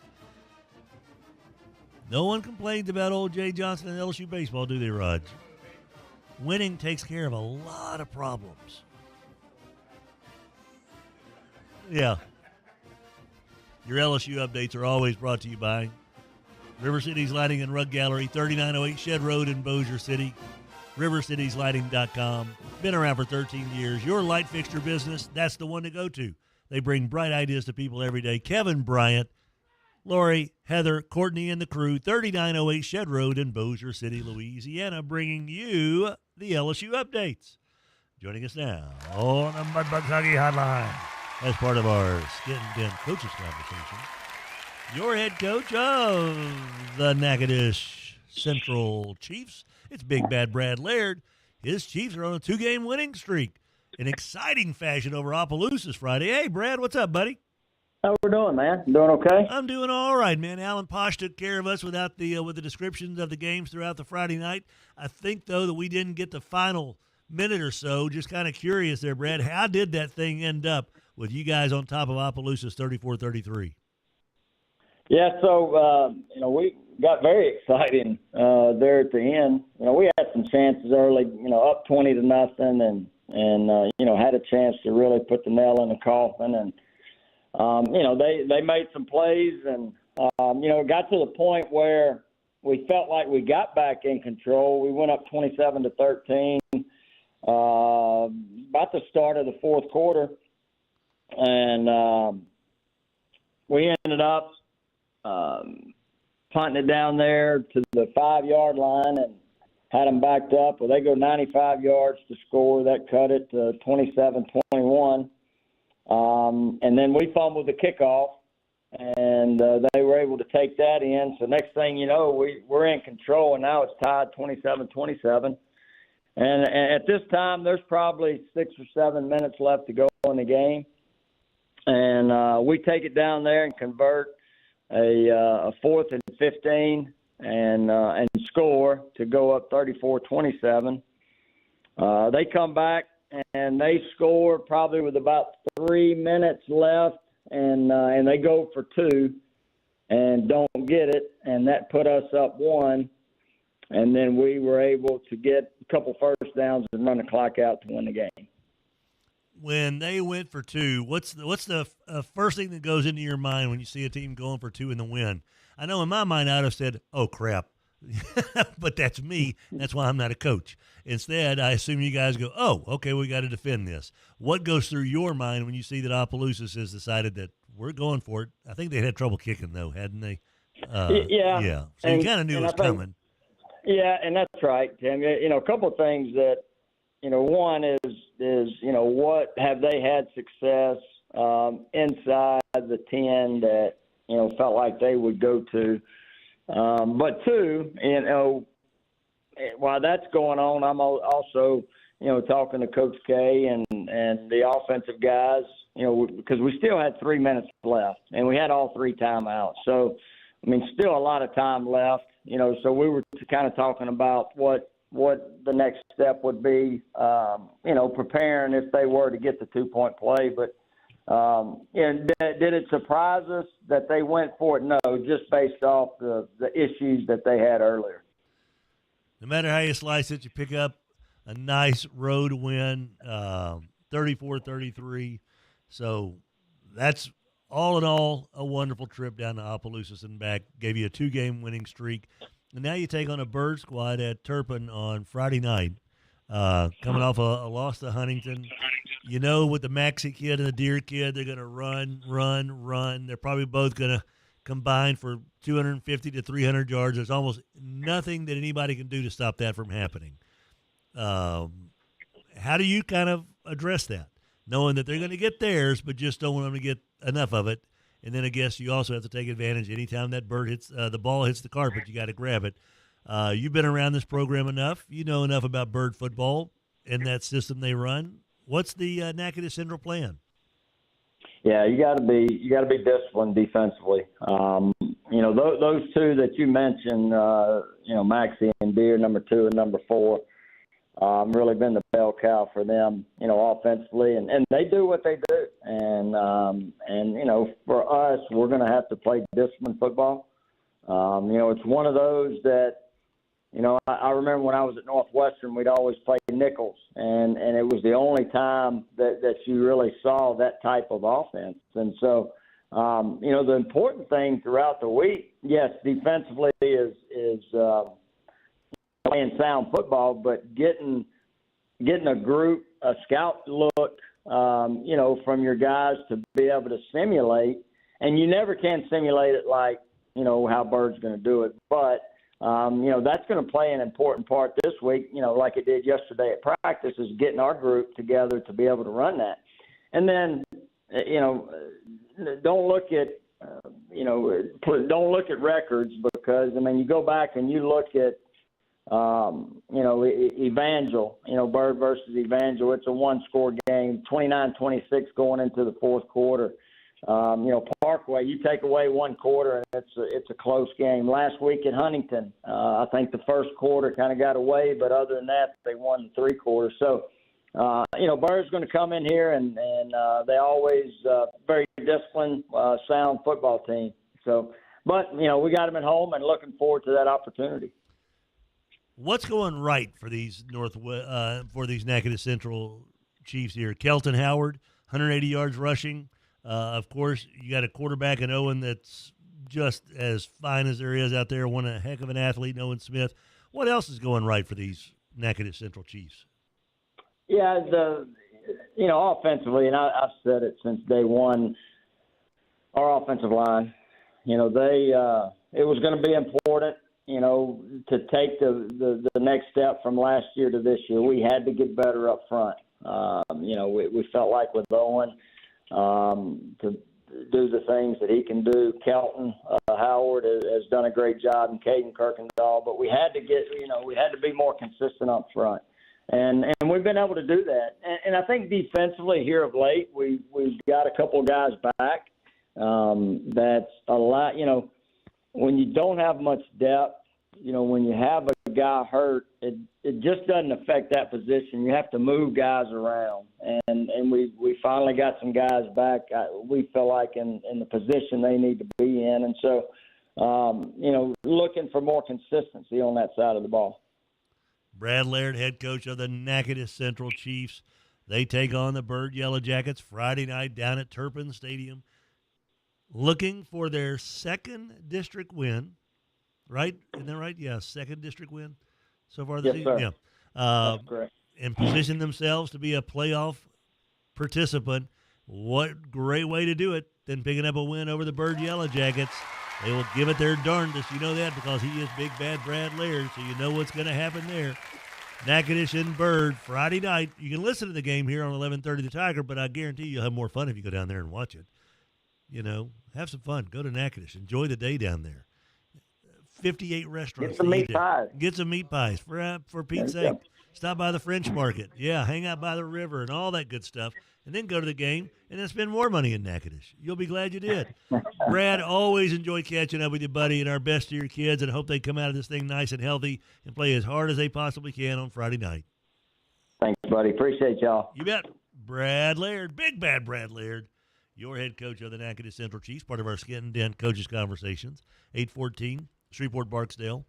Our show is also brought to you by the wonderful human beings over at Chasing Aces and chasingaces.golf. They had another long drive contest last night. They've got something cooking every day over at Chasing Aces. Literally every day there is something fun happening at Chasing Aces. Now, some of it is just you and your crew showing up and renting a bay and having a blast and playing the games that go with a bay. They're going to have Halloween trivia night coming up with Chica, by the way. That's tonight. Yeah, trivia night tonight. Their first ever Halloween trivia night with Chica. From 6 to 8 at Chasing Aces. Grab your bay before they disappear into the night at chasingaces.golf. Chasing Aces Halloween trivia night with Chica tonight between 6 and 8. Chasing Aces. It's so much fun. Right next to Margaritaville in Bossier City, chasingaces.golf. Joining us now on the Mudbugs Hockey Hotline, as part of our Skent-N-Dent Coaches Conversations, we wrap up our Tuesday visits with none other than Woodlawn head coach Thedrick Harris. Good morning, Thedrick. How are you doing, sir? Good morning. I'm doing good. How are you? I am doing A-OK. Always appreciate your time, Thedrick. Tough one Friday night, tough loss to Southwood. What was the message to your boys after that game was over with? Well, first of all, hats off to Coach Johnson, those guys over there. They're doing an awesome job at Southwood of reviving that place and those kids playing hard. So, my hats off to them. My message to those kids, they've got to take every opponent seriously. They've got to go out and play the way we ask them to play. And for whatever reason, that's not happening. And so, I sat down and we had a heart-to-heart, and I talked to the coaches and the players and, trying to find out what we've got to do to make sure that we win the games that we should win and compete in the games that, that may be a little bit tougher. But that's something that we talked about. And the message is it's just going out and doing what you're asked to do. And, us as coaches, we have to do some soul searching. Let's look at, leave no stone unturned. What are the things that we have to do? Is it personnel? Is it what we're doing? That kind of thing. But, never second guess yourself. Go out and play and let the chips fall where they may.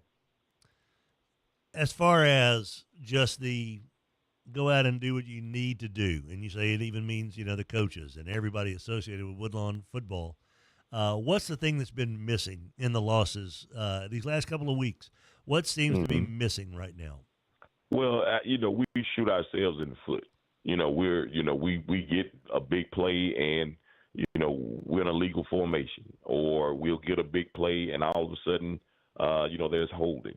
So we're getting the big plays that we need in these games, but, for whatever reason, penalties, that kind of thing, they're coming back. Or we'll have a great drive. We'll drive the ball 70 yards and then stall. Or we get the ball in positive territory and don't come away with points. And, that's just a matter of finishing and being consistent in all those things. and we're just not playing really great football right now.